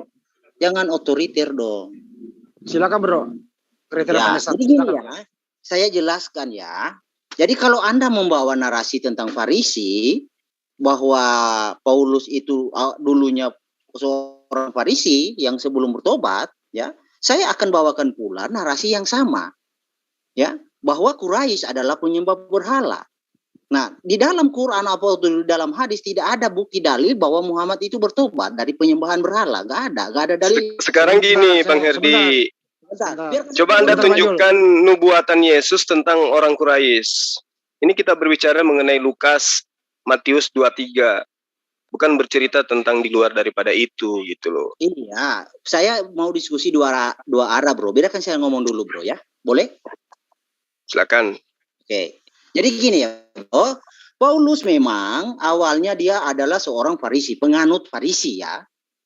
Ya. Sebelum dia bertobat. Tetapi ketika dia bertobat, dia adalah pengikut Yesus. Oke? Nah, yang Anda maksudkan adalah penyesat atau yang Yesus katakan adalah ragi-ragi Farisi, itu adalah penyesat ya. Nah, seperti apa kriteria penyesat yang dimaksudkan oleh Yesus? Kan kita sudah pernah bahas itu, Bro Suman. Kita sudah pernah bahas siapa penyesat itu. Kan penyesat itu adalah orang yang tidak mengakui baik anak maupun bapak. Itulah adalah antikris, adalah penyesat. Nah, sekarang Anda bertanya, Anda mengakui Yesus sebagai anak Allah atau tidak? Karena kalau Anda tidak mengakui, Anda masuk dalam kriteria penyesat, ragi Farisi. Seperti itu, Bro, ya. Jadi kalau sebentar, jangan tertawa. Ketika Anda membawakan suatu narasi, Anda harus tahu latar belakangnya. Anda harus tahu, nggak boleh Anda menyatakan penyesat-penyesat, tapi Anda nggak tahu kriteria penyesat itu apa. Itu keliru kalau Anda membawakan suatu narasi tanpa tahu kriteria yang dimaksud itu apa. Kriterianya jelas, ahli Torah, orang-orang Farisi, mengarungi lautan, menjelajah daratan, mengajarkan orang sebuah agama. Itu kriterianya. Dan Anda sudah menjawabnya, itu adalah Paulus. Terus apa lagi yang Anda oceh-ocehkan sekarang? Kriteria penyesatnya, Bro. Jadi bukan semua orang pelayar itu penyesat, Bro. Loh, ini dalilnya sudah jelas, celakalah kamu, hai ahli Torah, orang Farisi. Itu artinya, Bro, makan kelapa beserta tempurungnya, beserta kulit luarnya. Oh, ini artinya Anda meludah ke atas, jatuhnya kena di mata Anda sendiri. Bukan, masakan Sekarang gini, siapa yang mengajarkan pemberitaan gospel dengan mengarungi lautan? Masakan Anda menyalahkan orang mengarungi lautan? Kalau orang mengarungi lautan itu... Siapa? Ini oknum, dalilnya sudah nyata kan, saya sudah bacakan kepada Anda. Sudah jelas saya bacakan. Kalau pemahaman seperti itu, Bro. Dangkal gimana? Setelah diputuskan bahwa kami akan berlayar ke Italia, maka Paulus dan beberapa orang tahanan lain diserahkan kepada orang-orang perwira yang bernama Julius dan pasukan Kaisar. Kami naikkan dia ke sebuah kapal dari Admetium yang akan berangkat ke pelabuhan-pelabuhan di sepanjang pantai Asia. Ini dia mengarungi lautan. Siapa ini? Paulus. Dan dia adalah orang Farisi. Terus? Bro Suma terlalu dangkal, Bro, kalau memahami. Kok dangkal pula? Gini, bentar, Bro. Kalau Anda menilai orang naik kapal menyeberangi lautan, itu jangan salahkan saya. Ini dalil, ini adalah pernyataan Yesus sendiri. Terlalu dangkal, Bro. Anda kok dangkal pula? Sebentar, Pak. Kalau begitu, ambil jalan tengahnya. Siapakah yang mengarungi lautan itu? Jalan tengah, gini Bro, jalan tengahnya gini, Anda cari tahu dulu kriteria penyesat yang dimaksud oleh Yesus itu apa. Itu bukan sedang menceritakan tentang penyesat. Ini diceritakan celakalah kamu, hai ahli Torah, hai orang Farisi, ya, kamu mengarungi lautan. Ini yang dimaksudnya adalah orang yang celaka, bukan penyesat di sini. Siapa yang celaka yang dimaksud di sini? Yang mengarungi lautan, menjelajahi daratan untuk melakukan pentobatan satu orang saja menjadi penganut agamanya. Lalu ini siapa? Lalu ketika Yesus menyeberangi danau, ya, menaik kapal menyeberangi danau, ya kan? Makanya, Bro, saya katakan Anda terlalu dangkal memahami ayat itu. Masa menilainya hanya dari segi naik kapal menyeberangi lautan? Loh, ini dalil yang mengarungi lautan itu siapa? Sekarang Anda jelaskan dulu, siapa yang mengarungi lautan mengajarkan Injil kemana-mana? Ya, apa yang salah dengan Injil? Pak Herdi. Enggak nyambung ditanyai. Pak Herdi, saya jawab. Jadi silakan. Jadi waktu Paulus mengarungi lautan yang dikutip oleh Pak Zulkifli, dia itu masih Farisi atau sudah pengikut Yesus? Bagaimana? Waktu Paulus mengarungi lautan seperti yang dikutip oleh Pak Zulkifli, dia itu masih Farisi atau sudah pengikut Yesus? Kapan dia menjadi pengikut Yesus Paulus ini? Waktu pertemuan dia di Damsyik, Pak. Dia ngikut apanya? Dia meninggalkan kefarisian dia dan menjadi orang pengikut Yesus, Pak. Nah, setelah menjadi pengikut Yesus yang Anda katakan, apa yang dia lakukan? Iya. Mengajarkan apa dia? Jadi ketika Anda mengutip nubuatan Yesus kan tentang orang Farisi. Waktu Betul. Paulus menyeberang itu dia sudah bukan Iya. Farisi lagi, Pak. Siapa Dia bilang? bukan Farisi. Siapa Buktikan bilang? kepada kami. Buktikan kalau dia Farisi, Pak. Buktinya dia mengaku sendiri, aku adalah orang Farisi. Dulu. Dan sekarang Setelah aku dia- menjadi apa? Sebelum dia Ada mengikut Yesus, dia Dari adalah mana orang Anda Farisi. bisa mengatakan Paulus itu adalah pengikut Paulus? Paulus itu adalah pengikut Yesus? Dari mana? Bukankah pengikut Yesus itu adalah mendengarkan segala perkataan Yesus ketika Yesus datang sebagai guru? Oh, berarti Anda belum memahami lebih banyak, Pak. Oh enggak, Anda yang menutupi identitas Paulus ini. Tidak. Kenapa saya katakan Anda seperti itu? Anda tidak Sekarang gini. memahami. Jadi Enggak, Anda memframing sekarang begini. Bagaimana kemudian seseorang itu bisa menyamar menjadi pengikut Yesus? Coba.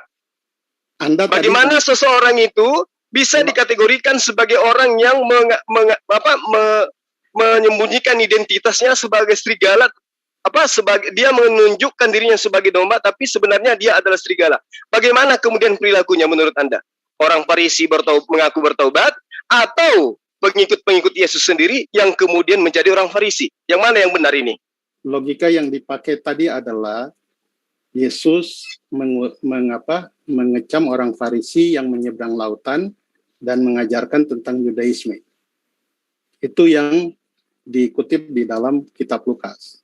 Jadi Yesus mengecam orang-orang Farisi yang menyeberang lautan untuk mentobatkan orang-orang yang bukan Yahudi mengikuti Yudaisme.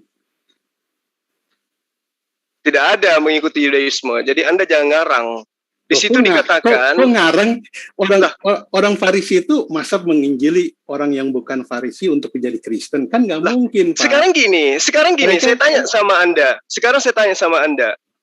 Orang yang menyamar menjadi pengikut Yesus itu, orang yang di luar, kemudian masuk, ngaku-ngaku sebagai pengikutnya, atau pengikutnya sendiri, yang kemudian menyamar-nyamar menjadi pengikutnya. Coba Anda jujur. Jadi, rupanya... Kok jadi? Nggak nyambung dengan pertanyaan saya.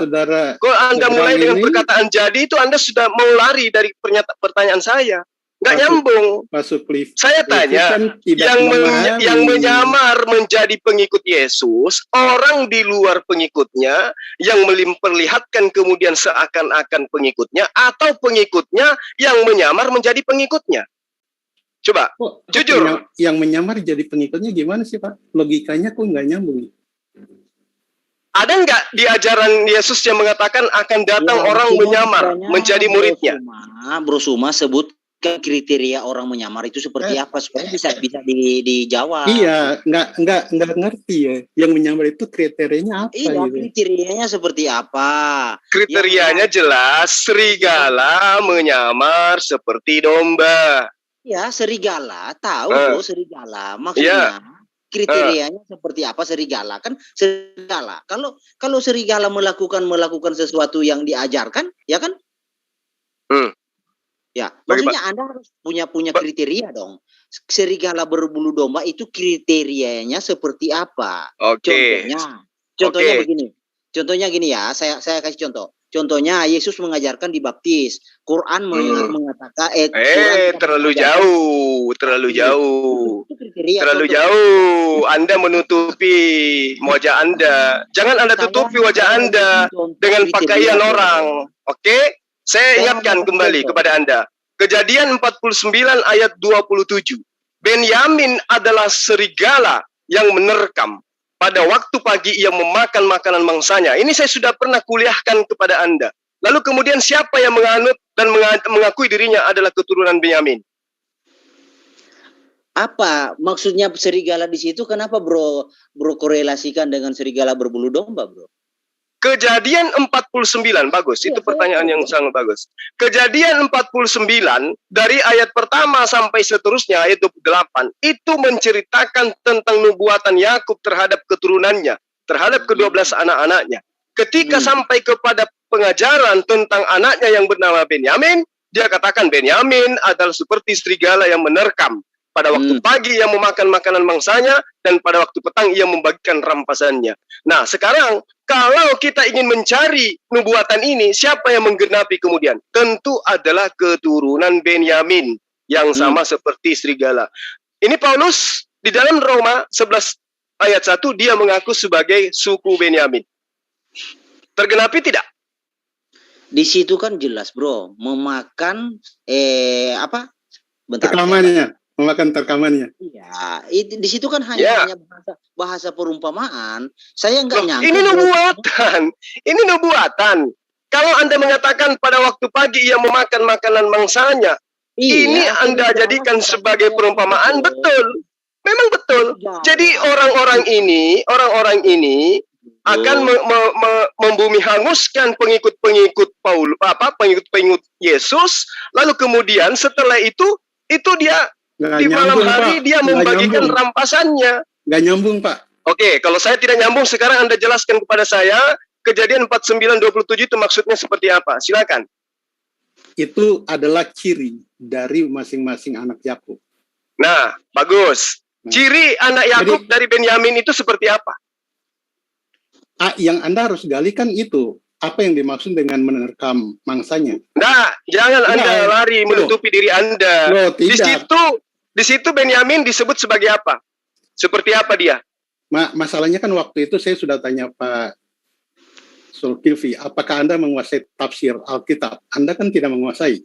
Sekarang Anda menguasai tafsir Alkitab, sekarang Anda tafsirkan. Anda melakukan cocok logi. Sekarang Anda tafsirkan Kejadian 49 ayat 27. Silakan Anda tafsirkan. Monggo.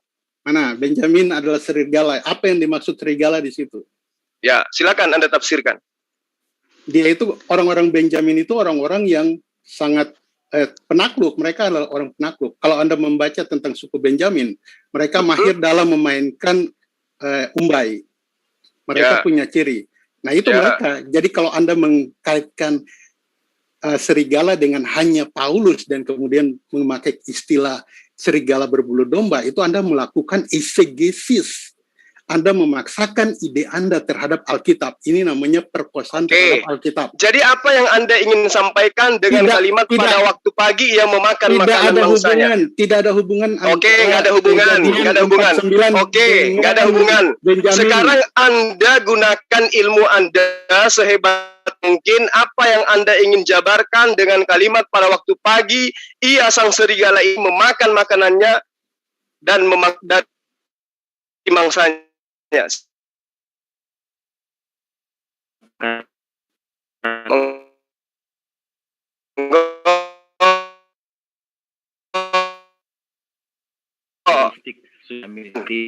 Di kejadian yang dikisahkan dalam kitab Hakim-Hakim, suku Benyamin itu ada salah satu orang melakukan kesalahan, ada salah satu kota ya, Gibea kalau nggak salah itu melakukan kesalahan dan orang-orang jahat di kota itu diminta untuk diserahkan kepada orang Israel untuk dihukum, tapi orang Benyamin membela orang-orang bersila itu. Terjadilah perang. Jadi suku Benyamin itu sendiri melawan saudara-saudaranya dari 11 suku yang lain. Tetapi berkali-kali suku Benyamin itu digempur. Mereka menang terus walaupun jumlahnya sedikit. Dikepung, mereka menang terus, dan itu luar biasanya mereka dalam bertempur. Jadi seperti serigala, mereka ada tag timnya ya, kerjasama. Jadi menurut Anda serigala itu adalah sebuah bahasa ya, bahasa boleh dibilang hiperbola atau bahasa apalah di situ, majas yang kemudian identik dengan sesuatu yang baik gitu. Iya, sesuatu yang baik yang dalam suku itu ya, bagaimana mereka. Itu menurut Anda. Dan sepanjang bagaimana dengan menurut Yesus? Sepanjang sejarah suku Benyamin, itu memang mereka terkenal dengan orang-orang perkasa di suku itu. Oke, baik. Kalau mereka adalah Anda identikkan dengan orang-orang yang baik, sekarang saya tanya kepada Anda, kenapa Yesus senantiasa mengambil serigala itu sebagai hal yang buruk? Nah, waspadalah terhadap pengajar-pengajar palsu yang datang kepadamu dengan menyamar sebagai domba, tetapi sesungguhnya mereka itu adalah serigala yang sangat buas. Maksudnya apa? Coba Anda jabarkan. Itu sebenarnya sudah terlepas jauh sekali dari konteks karakteristik suku Benyamin tadi. Yesus sedang jadi kalau bercerita mengajarkan tentang suku Benyamin, serigala tentang- itu baik. Jadi Kalau bercerita tentang Yesus sedang mengajarkan tentang bagaimana pengajaran palsu itu akan merusak umat. Nah, pengajar-pengajar palsu itu sering berbuat seperti seolah-olah seekor domba yang baik, yang halus. Nah, bagaimana dengan Paulus? Serigala. Bagaimana dengan Paulus? Nggak ada masalah dengan Paulus karena Paulus tidak ada jubah serigala yang dia pakai. Bahkan dia sendiri korban kok untuk umatnya. Oh iya, memang karena pengajar-pengajar palsu itu di dalam Ulangan ada nubuatannya jelas dia harus dihukum. Pengajar palsu itu di dalam kitab-kitab Perjanjian Baru jelas dijelaskan di situ. Ya, itu Perjanjian Baru. Baru. Palsu itu mengambil keuntungan dari umat, menipu dan sebagainya. Kalau Paulus tidak, dia malah memberikan yang selalu berkorban untuk umat gitu. Ya gimana bro? Ini ada dua. Diluruskan dulu. Kalau di suku Benyamin, di Benyamin itu serigala itu baik. Tapi kalau dalam sisi Yesus tadi, kenapa serigala itu tidak baik? Padahal sama-sama serigala. Ini yang mau dijelaskan. Itu tadi ya, yang bicara juga kan beda bro Hadi. Yang bicara di Kejadian itu kan Yakub. Ya, yang tapi itu kan berbicara mengenai nubuatan keturunannya. Nubuatan tentang keturunannya. Coba Anda baca. Ya, Kejadian 49 itu gimana bunyinya? Cuma keturunan Benyamin. Bukan soal guru-guru palsu dan penyesat. Kan gitu. Ya, itu cara Anda membela boleh. Boleh. Anda mau membela diri Anda dengan seperti itu silakan aja. Makanya dikatakan di dalam Matius 23 bahwa orang-orang yang menjadi korban pembodohan dari Paulus itu 2 kali lebih jahat daripada Paulus itu sendiri. Makanya sekarang Anda mati-matian membela dia karena nubuatannya jelas, ceritanya jelas. Celakalah kamu ahli Taurat, orang Farisi, hai orang munafik. Sebab kamu mengarungi lautan dan menjelajah daratan untuk mentobatkan satu orang saja menjadi penganut agamamu. Dan sesudah ia bertobat, kamu menjadikan dia orang neraka yang 2 kali lebih jahat daripada kamu. Sekarang saya tanya samamu, coba plototin kitab kalian. Saya tanya, siapa di antara orang Farisi yang mengarungi lautan yang mengajarkan ajaran Kristen? Jawab. Oke, kita lihat satu-satu. Ya. Mungkin Pak Tom, saya kasih arahin dulu. Yang dikutipkan itu adalah Matius pasalnya yang kita lihat dulu konteksnya di Matius 23 karena Bang Suma ini kan lompat sana lompat sini. Oh iya, memang. Nggak mungkin saya membacakan Anda kitab Kejadian sampai kitab Wahyu satu-satu ayat. Oke, kita lihat kriteria ahli-ahli Taurat supaya ini teratur. Sebentar Bro Tom. Supaya ini teratur.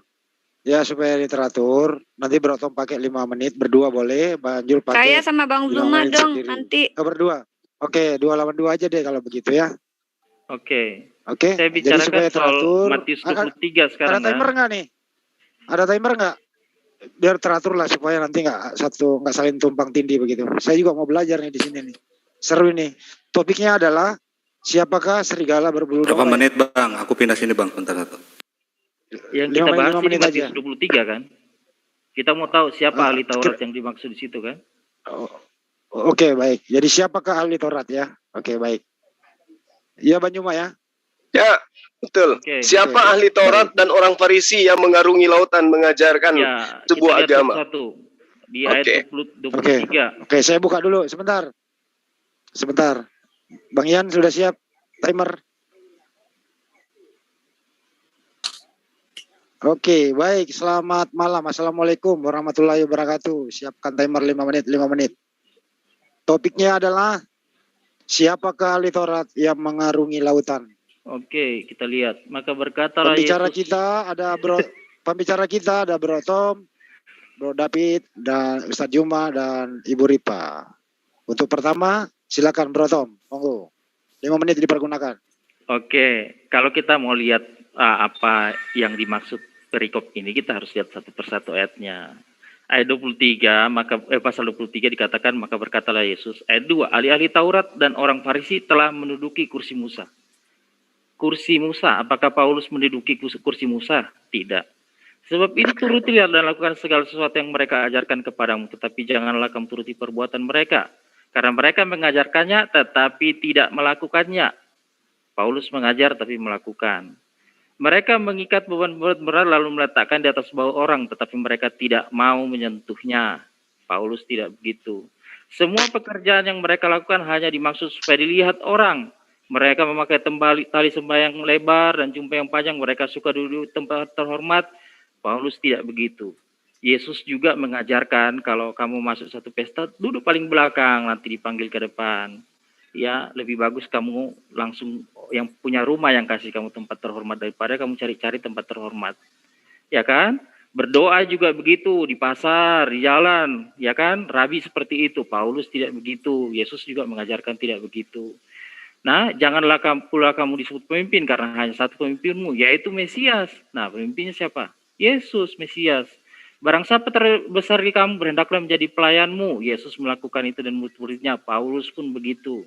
Celakalah kamu ahli Taurat dan Farisi, kamu munafik karena kamu menutup pintu kerajaan surga di depan orang, supaya kamu saya tidak masuk. Kamu rintangi mereka dan berusaha untuk masuk. Ya kan? Dirintangi orang itu dengan syariat-syariat, ya. Padahal sebenarnya kasih akan sesama, kasih akan Tuhan itu lebih utama. Celakalah kamu hai ahli Taurat dan orang Farisi, hai kamu orang munafik, sebab kamu menelan rumah janda-janda sedang kamu mengelabui mata orang dengan doa yang panjang-panjang, sebab itu kamu pasti akan menemui hukuman yang lebih berat. Paulus Yesus tidak mengajarkan seperti itu. Celakalah kamu hai ahli Taurat dan orang-orang Farisi, kamu orang munafik, sebab kamu mengarungi lautan menjelajah daratan untuk mentobatkan satu orang saja menjadi penganut agamamu, dan sesudah ia bertobat kamu menjadikan dia orang neraka yang 2 kali lebih jahat daripada kamu sendiri. Paulus dan Yesus tidak pernah mengajak orang masuk agama, tapi mengikut Yesus. Menjadi orang Kristen itu menjadi pengikut Yesus, mengikut Kristus, bukan penganut agama, jadi bukan. Gitu. Silakan Bro David, lanjutkan. Ya, saya hanya menambahkan bahwa ahli Taurat itu adalah orang-orang yang punya kemampuan menulis. Dalam bahasa Inggris namanya scribe. Mereka adalah orang-orang yang profesional dalam mengcopy salinan-salinan kitab suci dalam Perjanjian Lama. Dan juga dalam Perjanjian Baru, kemudian itu disebut scribe. Itu saja mungkin. Masih ada 2 menit? Iya, segitu aja. Jadi jelas itu beda. Jelas beda. Jadi kalau tidak memahami konteks ya akhirnya jadinya ngaur. Tafsirannya jadi berantakan. Makanya tadi saya menyebutkan kalau orang tidak bisa memiliki konsep atau paham tentang cara menafsir Alkitab, makanya yang dilakukan adalah melakukan eisegesis, memaksakan ayat Alkitab untuk mendukung ide dia yang sebenarnya itu tidak sesuai dengan konteks dari kitab itu. Mengambil kitab Kejadian dan mencocokkan dengan kitab Perjanjian Baru adalah sebuah pemerkosaan terhadap konteks ayat.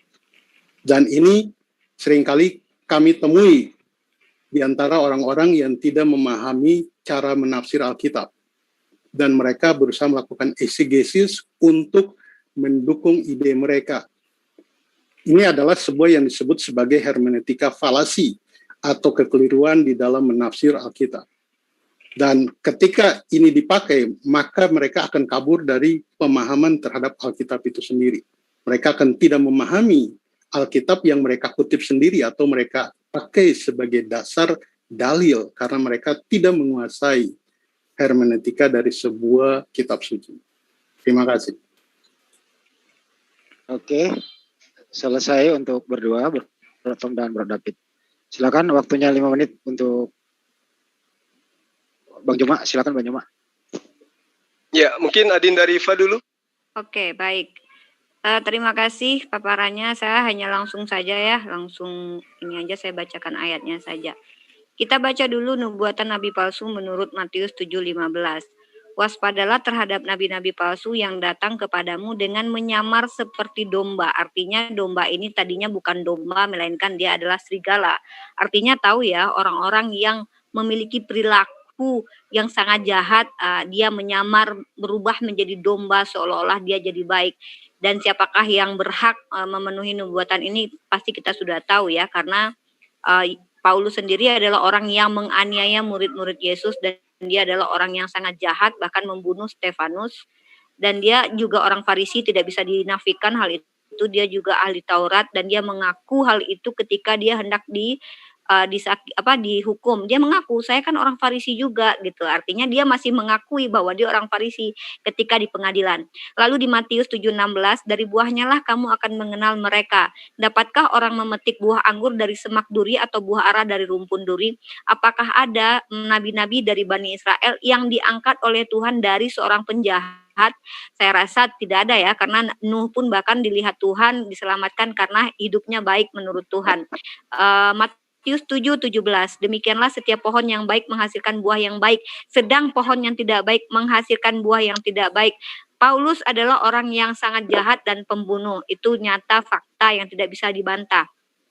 Kemudian 1 Yohanes 4:1, saudara-saudaraku yang kekasih, janganlah percaya akan setiap roh, tetapi ujilah roh-roh itu, apakah mereka berasal dari Allah, sebab banyak nabi-nabi palsu yang telah muncul. Kita kembali ke kata ini ya, yang telah muncul dan pergi ke seluruh dunia. Artinya nabi itu sudah ada pada masa itu. Oke, Yesaya 14:13-15 nubuatan tentang orang yang dianggap salah ya. Engkau yang tadinya berkata dalam hatimu, aku hendak naik ke langit, aku hendak mendirikan tahtaku mengatasi bintang-bintang Allah, dan aku hendak duduk di atas bukit pertemuan jauh di sebelah utara. Aku hendak naik mengatasi ketinggian awan-awan, hendak menyamai yang maha tinggi. Sebaliknya, ke dalam dunia orang mati engkau diturunkan ke tempat yang paling dalam di liang kubur. Siapakah orang ini yang menyamakan dirinya dengan Tuhan? Tidak pernah Nabi Muhammad SAW menyamakan dirinya dengan Tuhan. Mari kita lihat di 1 Korintus 4:15. Sebab sekalipun kamu mempunyai beribu-ribu pendidik dalam Kristus, kamu tidak mempunyai banyak bapa, karena akulah yang dalam Kristus Yesus telah menjadi bapamu oleh Injil yang kuberitakan kepadamu. Di 4:16-nya dia berkata apa? Sebab itu aku menasihatkan kamu, turutilah teladanku. Nah, orang ini menyamakan dirinya dengan Mesias dan mengatakan dialah Bapa. Tidak ada orang lain yang memenuhi nubuatan di dalam kitab Ulangan yang menyamakan dirinya dengan Tuhan, melainkan dia adalah Paulus. Mungkin itu dulu, nanti masih banyak ayat yang lainnya saya ambil lagi. Itu dulu untuk sementara waktu, silakan Bang Zuma. Baik. Jadi tadi Anda ingin menyembunyikan identitas Paulus dengan mencoba mengulas Matius 2:3 dari ayat 1 sampai seterusnya. Sayang sekali Anda tidak memahami dalil-dalil yang ada di dalam Matius 2:3 ini. Anda mengatakan saya tidak memahami eksegesis dan penafsiran yang menurut Anda. Ya, itu karena Anda berusaha menyembunyikan identitas pendiri agama Anda. Saya paham dan saya sangat maklum itu. Tapi Anda harus lihat ayat-ayat setelah dari ayat 15 seterusnya sampai kepada ayat 39 itu menceritakan tentang orang Farisi ahli Torah. Tidak ada menceritakan di luar daripada orang Farisi dan ahli Torah. Artinya serigala itu munculnya di sini. Lalu di ayat 36, coba Anda lihat secara cermat. Di ayat 36 dikatakan, aku berkata kepadamu. Siapa yang berkata? Yesus. Apa perkataannya? Sesungguhnya semua ini akan ditanggung angkatan ini. Apa maksudnya? Orang-orang yang sesaman Yesus itulah yang akan melihat, merasakan betapa serigala itu berulah.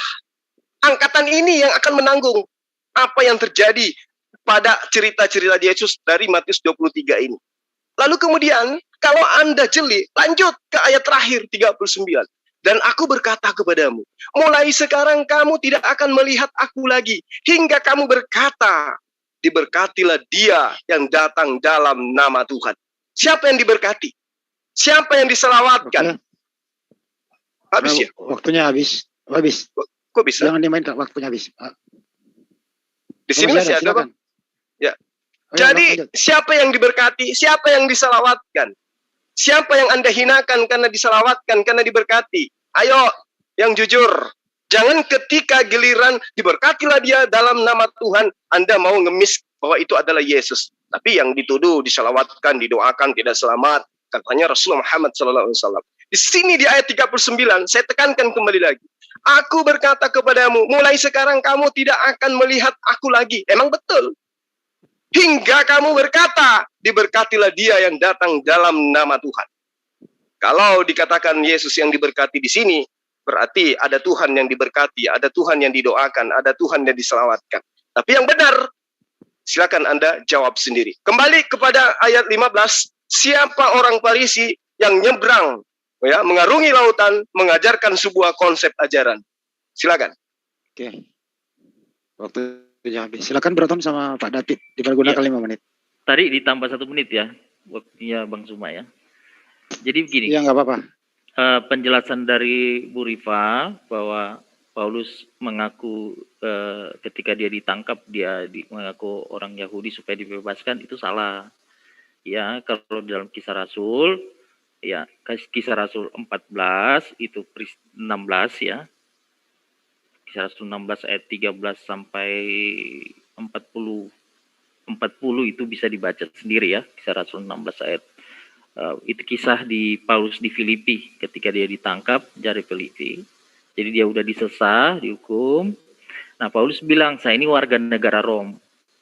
Ya, jadi orang menjadi warga negara Rom itu walaupun dia orang Yahudi, tapi karena kelahirannya di Tarsus, ya, dan ada aturan mainnya sendiri, sehingga dia memiliki kewarganegaraan Rom. Di situ dijelaskan itu di pasal itu bagaimana dia menjadi warga negara Rom. Makanya kepala penjara itu melepaskan dia karena takut. Dia sudah menyesah. Menyesah itu artinya memukuli orang yang warga negara Rom tanpa lewat proses pengadilan. Nah, itu tidak boleh. Jadi bukan dia aku sebagai orang Yahudi. Memang dia orang Yahudi, dia bilang gitu, tapi saya berwarga negara Rom. Itu ya, Roma gitu. Nah, itu penjelasannya. Jadi kita harus benar-benar melihat kitab suci itu secara jelas, secara jeli. Jadi jangan kita karena punya persepsi, kita pikir itu persepsi kita harus benar, padahal kitab suci nggak ngomong gitu. Nah, kembali ke masalah Paulus, jelas Paulus tidak menyebarkan agama, apalagi agama Judaism. Jadi yang dijelaskan di pasal 23 itu, Matius tadi itu soal agama Judaism. Dan syariat-syariat yang ada di situ itu semua menduduki kursi Musa dan sebagainya. Ya kan, menduduki kursi Musa itu kan 70 tua-tua kan, Sanhedrin dan mahkamah agama itu semua di situ. Nah, itulah yang menetapkan syariat itu dilakukan apa tidak menurut ukuran Judaism. Nah, jadi yang dimaksud di situ adalah agama Judaism yang disebarkan. Paulus tidak pernah menyebarkan agama Judaism walaupun dia berlayar. Dia menyebarkan tentang Yesus. Orang diajak untuk percaya Yesus, menerima Yesus dan mengikuti Yesus. Jadi jelas itu ajaran Paulus. Nah, ajaran Paulus itu juga kebenarannya dibela kok oleh Rasul Petrus. Kita tahu kan Petrus ini kan orang yang murid Yesus yang paling dihormati ya, ketika Yesus sudah naik ke surga, dia menjadi sokoguru kan, dihormati. Itu bisa dibaca di dalam 2 Petrus 3 ayat 15-16 ya.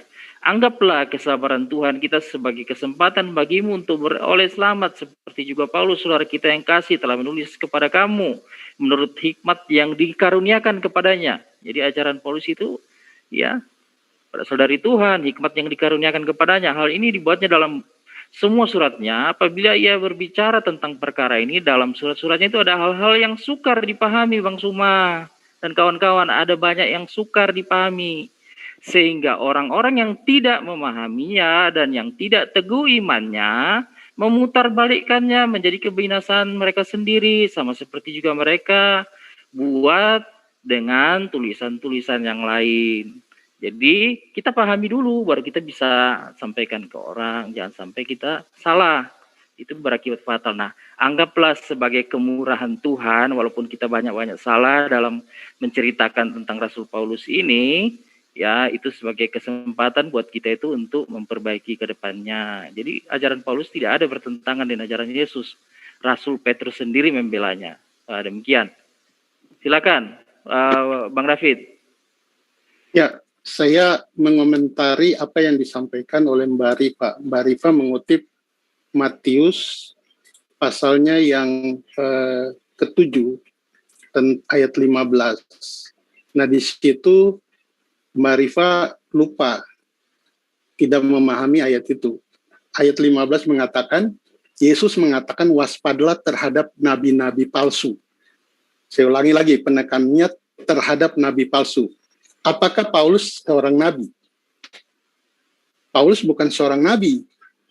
Dia menyebut diri, panggilan dia adalah rasul.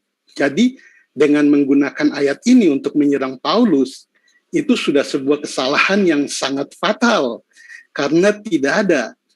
Yesus sedang bicara tentang nabi palsu. Pada waktu itu ada muncul orang-orang yang mengaku sebagai nabi palsu atau Mesias palsu.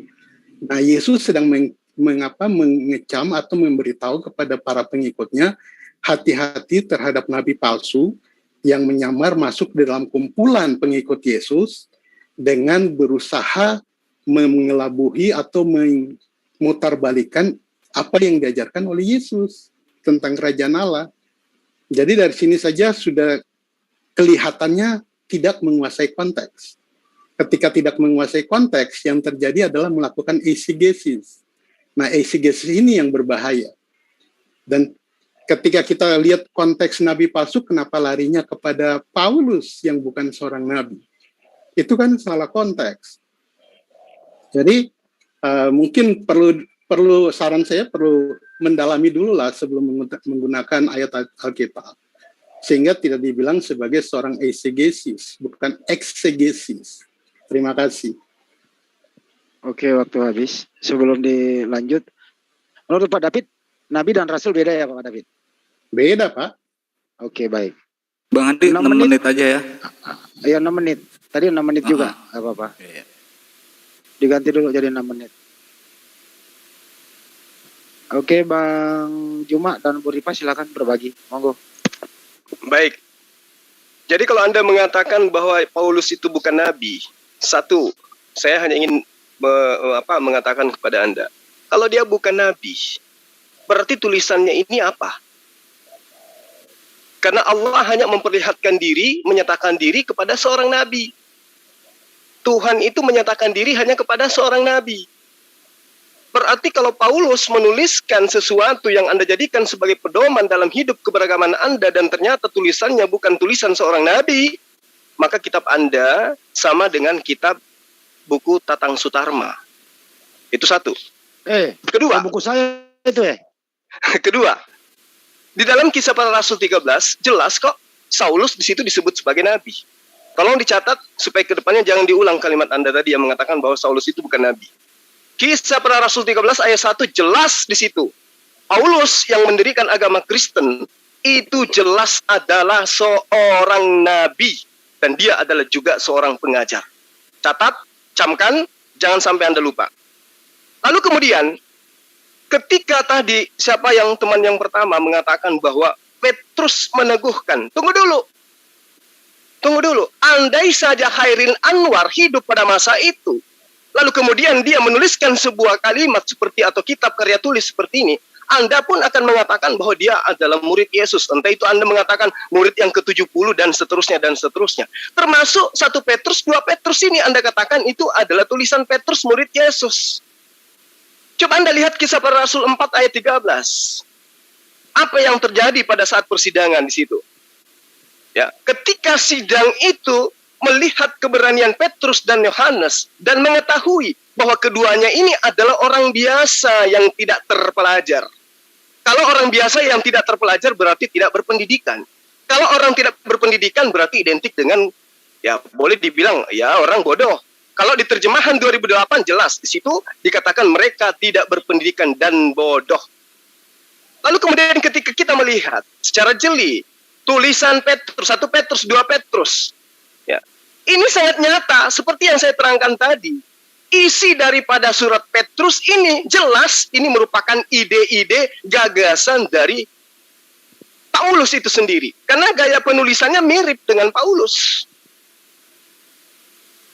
Dalam surat Petrus tidak ditemui catatan pribadi tentang kehidupan Yesus seperti yang diharapkan. Bagaimana kemudian si Petrus murid Yesus yang setiap harinya bersama-sama dengan Yesus itu dituliskan sesuai layaknya orang yang setiap hari bersama. Tetapi gaya bahasa sastra Yunani yang digunakan di dalam penulisan kitab 1 Petrus, 2 Petrus itu berada jauh di luar yang diyakini sebagai gaya penulisan seorang nelayan biasa. Ini tulisannya adalah tulisan orang yang betul-betul ahli Torah. orang yang terpelajar.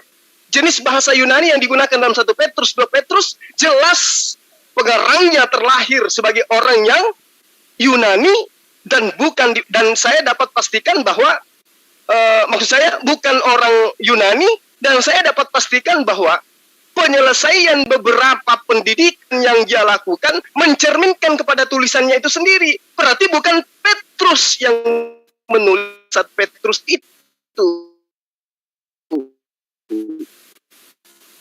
Ini yang bangsa tafsir. Kitab Anda hanya terjemahan kok. Dan itu bukan firman Tuhan. Yang terjemahan itu bukan firman Tuhan. Terjemahan itu adalah usaha manusia untuk mengerti firman Tuhan. Anda harus catat dan pahami itu. Kemudian kembali kepada dalil Matius 23 tadi. Anda belum bisa menemukan dan menunjukkan sebuah sosok ya selain daripada Paulus yang menyeberangi lautan, yang memiliki kriteria sama, nabi palsu, pengajar palsu, kemudian Mesias palsu, yang mengaku sebagai Bapa, mengaku sebagai bersatu dengan Bapa, mengaku sebagai orang Farisi, mengaku sebagai ahli Torah, selain daripada Paulus. Silakan Anda tunjukkan. Kalau Anda mengatakan, oh bukan dia adalah ini, dia adalah itu, tunjuk siapa yang menyeberang lautan bersama dengan pengajarannya. Kalau Anda mengatakan dia mengajarkan Yudaism, Anda salah. Karena orang Yahudi tidak mengajarkan tentang keyahudiannya keluar daripada bangsa Israel. Tapi yang ada di sini adalah orang yang mengaku sebagai orang Yahudi yang mengajarkan ajaran Yahudi kepada non-Yahudi. Silakan dibantah. Lanjut Adinda Riva. Oke, kayaknya Bapak yang tidak paham apa arti Nabi menurut Alkitab Bapak. Oke, saya bacakan ya. Lalu berfirmanlah ia, dengarlah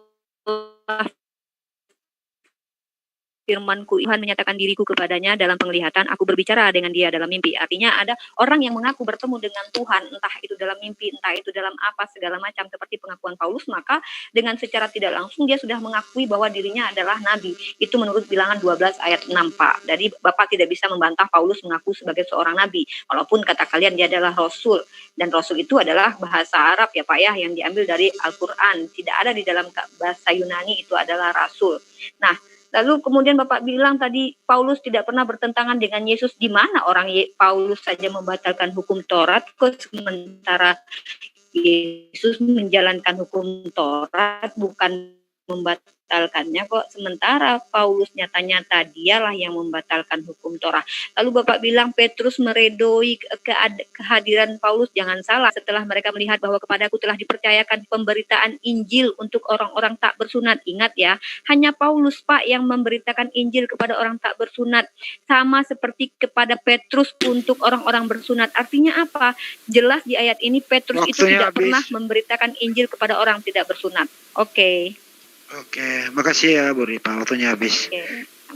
Oke, sekali lagi 6 menit untuk saudara Kristen berdua. Silakan lagi 6 menit. Monggo Bro Tom sama Pak David. Oke, aku dulu ya. Jadi jelas di dalam Matius 23 itu jelas bahwa yang disebarkan adalah agama Judaism. Ya. Dan Judaism ini menyebar kok. Orang-orang Yahudi itu tidak hanya di Yerusalem, tapi menyebar sampai Roma pun banyak orang Judaism. Itu udah harus nyebrang laut. Jadi waktu Paulus ke sana sudah ada orang Judaism di Roma. Demikian juga Efesus dan sebagainya. Bahkan kalau kita tahu penyebaran orang Yahudi ini kan memang kemana-mana sejak zaman pembuangan itu, tidak semuanya kembali ke tanah perjanjian atau Yerusalem. Jadi sudah ada tersebar. Makanya di dalam Kisah Rasul itu pasal 2 pada saat hari raya sebentar dulu Bro Tom dulu. Ini kok waktunya nggak jalan nih. Oh iya. Sebentar ya. Oke, nggak apa-apa, dikasih bonus saja, lanjut. Iya, biar sama ya. Jadi ketika hari raya besar Judaism itu orang-orang pada datang itu ke Yerusalem.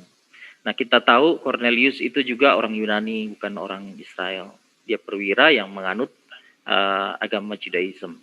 Jadi memang sudah terbuka. Jadi agama Judaism ini sudah terbuka untuk orang-orang di luar dari orang keturunan Yahudi sendiri. Nah, kalau Paulus memang dia menyebarkan Injil ke orang-orang yang di luar dari bangsa keturunan Israel. Ya, itu fokus utamanya. Walaupun dalam kota-kota tertentu dia juga ketemu orang Yahudi, tapi fokusnya adalah orang-orang Yunani dan orang-orang di luar Yahudi. Nah, Paulus menekankan bahwa orang-orang yang di luar Yahudi ini tidak perlu lagi disunat, tidak perlu lagi ngikutin tradisi-tradisi Judaism, karena memang mereka tidak ada dasar keturunannya sebagai orang garis keturunan dari suku Israel gitu ya. Jadi adat istiadat Judaism tidak perlu mereka ikuti. Nah, makanya itu di dalam Kisah Rasul 15 itu kan ada pertemuan gitu ya, dari semua rasul kumpul di situ, dan beberapa utusan-utusan penginjil dan sebagainya, mereka ngumpul di situ dan diputuskanlah bahwa orang-orang di luar dari keturunan Yahudi yang menjadi pengikut Kristus tidak diwajibkan untuk mengikuti tradisi-tradisi Yahudi, ya, tetapi untuk menjaga hubungan baik dengan sesama pengikut Kristus, walaupun berbeda ya dalam hal tradisi, mereka dilarang untuk makan darah, dilarang untuk makan bangkai dan persembahan berhala. Cuma itu kewajiban orang yang di luar Yahudi, ya. Jadi itu maksudnya. Jadi tradisi-tradisi yang sesuai dengan sejalan dengan kebiasaan Judaism itu nggak dipaksakan dilakukan oleh orang pengikut Yesus, orang Kristen yang di luar dari bangsa Yahudi. Kalau orang Yahudi ya silakan aja. Itu maksudnya.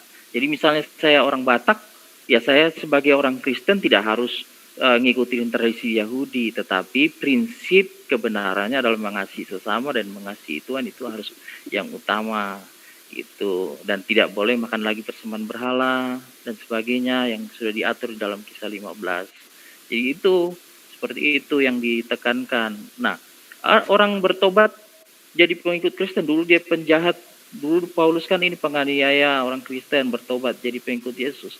Ya dihitung kan dari pertobatannya, dia melakukan yang baik, bukan melakukan yang dulu lagi, yang jahat. Jadi jangan kita berpikir lagi si Paulus ini jadi serigala, tidak. Dia benar-benar pelayan Injil yang benar, sungguh-sungguh, dan dia rela berkorban. Bahkan dia memberitakan Injil itu sambil bekerja.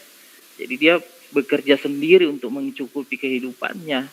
Itu dijelaskan dalam kitab-kitab, surat-surat yang ditulis Rasul Paulus. Jelas. Ya, surat Petrus, kita lihat 1 Petrus 1 ayat 1 dari Rasul Petrus kepada jemaat.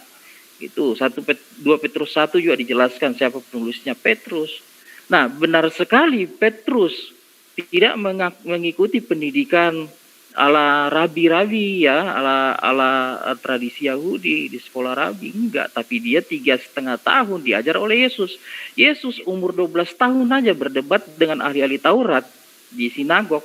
Ya, ahli Taurat yang sudah panjang-panjang jenggotnya itu kan kaget, kenapa umur yang segini, anak umur segini begitu luas pengetahuannya, hikmatnya luar biasa. Nah, jadi wajarlah Petrus itu punya pengetahuan dan bisa menulis surat sehebat itu karena dia adalah murid Yesus. Itu membuktikan. Ya, silakan Bro David.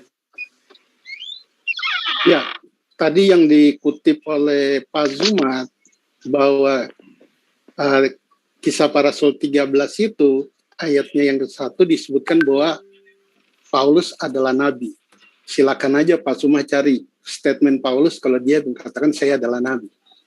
Tapi kalau Pak Zuma cari dia mana saja, Pak Zuma akan menemukan ada 3 atau 4 kali Paulus menyebutkan saya ini rasul. Rasul itu dia mengidentikan diri dia sebagai rasul. Dan kalau kita membaca di dalam Kisah Para Rasul, kita akan menemukan Kisah Para Rasul pasalnya 14 ayat 1, 15 ayat 35, 28 ayat 31, Paulus mengajar. Artinya dia seorang pengajar. Dia mengatakan saya dipanggil sebagai rasul dan pengajar. Jadi bukan sebagai nabi. Nah, makanya disebut sebagai sebuah hermeneutika falasi karena mengkaitkan apa yang dikatakan Yesus tentang nabi palsu, kemudian dikaitkan dengan Paulus yang notabene bukan seorang nabi. Ketika mengkaitkan itu saja sudah keliru besar. Nah, kalau Paulus dia mengatakan saya rasul, saya adalah seorang pengajar, bukan seorang nabi. Jadi di sini saja kelihatan jelas ketidakpahaman terhadap firman Tuhan atau Alkitab. Dan ketidakpahaman ini menimbulkan sebuah penafsiran yang sangat keliru. Dan ini sedang dilihat oleh banyak orang Kristen, dan orang Kristen sedang mengatakan, oh itu salah, nggak benar. Penafsiran itu nggak benar. Tidak ada kaitannya Matius 7 ayat 21 dengan Paulus, tidak ada kaitannya. Karena mereka juga tahu, paham, bisa membedakan mana nabi, mana rasul. Mereka baca Alkitab dan tahu bahwa Paulus waktu habis. Pak David, waktu udah habis gitu. Oke, dilihat 7 menit. Tadi saya juga ada bonus 1 menit kok. Jadi 7 menit. Oke. Baik. Silakan Bang Joma dan Bu Ripa pergunakan 7 menit berdua. Oke, saya dulu ya, Dinda. Jadi gini, di dalam Kisah Para Rasul 13 ayat 1, pada waktu itu jemaat, ya, di dalam jemaat Antioquia ada beberapa nabi dan pengajar. Barnabas, Simeon, Lukius, Menahem, dan satu lagi Saulus. Kalau kemudian Anda mengatakan dia adalah seorang rasul, berarti sudah benar itu. Berarti dia sudah nabi. Kalau seseorang disebut rasul, berarti sudah jelas dia adalah seorang nabi. Tinggal yang menjadi permasalahan, palsu atau asli. Nah, Anda mengambil bahasa Al-Quran, rasul. Rasul itu artinya adalah level di mana seseorang berada pada posisi yang melewati tingkatan kenabian. Yang dikatakan nabi itu adalah orang yang menerima firman untuk dirinya. Sementara rasul adalah seorang nabi yang menerima firman untuk dirinya dan untuk orang lain. Kalau Anda mengatakan dia bukan nabi, tapi dia adalah rasul. Itu adalah kesesatan berpikir karena tidak tahuan apa itu rasul. Hanya ngambil dari Al-Quran, tapi nggak ngerti rasul itu apa. Anda mengatakan diri Anda lulusan, Anda mengatakan diri Anda adalah sarjana. Dan Anda tidak mengaku bahwa Anda adalah lulusan SMA. Itu apa namanya? Konyol. Saya bukan tamatan SMA. Saya ini tamatan sarjana. Nah, sama aja. Gimana Anda bisa menjadi sarjana kalau tidak melalui pintu SMA?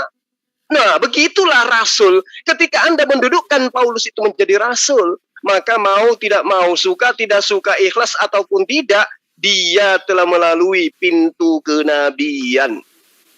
Siapa suruh menggunakan kata rasul? Lain cerita kalau dikatakan dia adalah apostolos atau apapun itu. Tapi kalau ketika dia mengambil kata rasul, maka mau tidak mau Anda harus telan pil pahit, berarti dia adalah seorang nabi. Didukung dalil kitab Anda. Kisah Para Rasul ada beberapa nabi dan beberapa pengajar. Nah, muncul kemudian alasan, oh dia bukan nabi, tapi dia adalah pengajar. Oke, berarti kedudukan karya tulisnya tidak sampai kepada level firman. Berarti pembatalannya terhadap Taurat itu tidak selevel dengan firman Tuhan. Kenapa? Karena ternyata dia cuma pengajar. Ternyata dia bukan seorang nabi.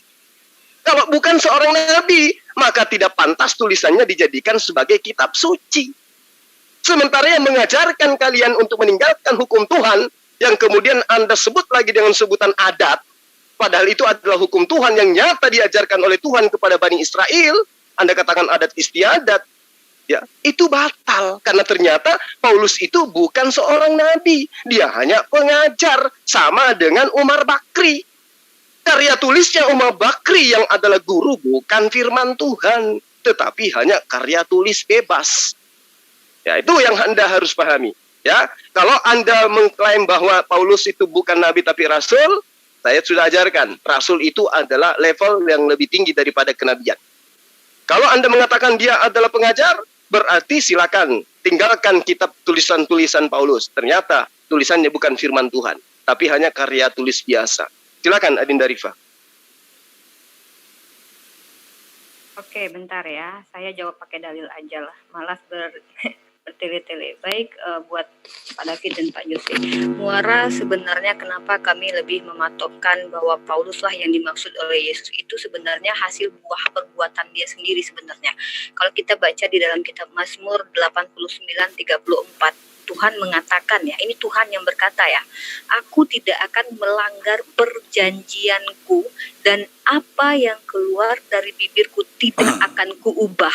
Lalu siapa yang melanggar perjanjian kekal Tuhan? Bukan Yesus, tapi Paulus. Dengan matinya Yesus, hukum Taurat telah dibatalkan dan faktanya kalian tidak melakukan sunat jasmani, melainkan merubahnya menjadi sunat rohani. Lalu apa kata Tuhan? Ingat Mazmur 89:34, aku tidak akan melanggar perjanjianku dan apa yang keluar dari bibirku tidak akan kuubah. Ini muaranya, hasilnya sebenarnya buah perbuatan dari siapa yang dinubuatkan oleh Yesus.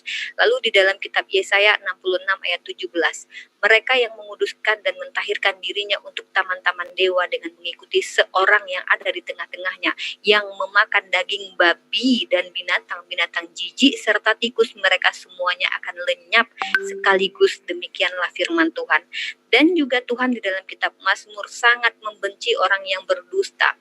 Mazmur 119:29, jauhkanlah jalan dusta daripadaku dan karuniakanlah aku Tauratmu. Karunia Taurat itu bukan kutukan. Siapa yang berani mengutuk Taurat? Ya, Paulus.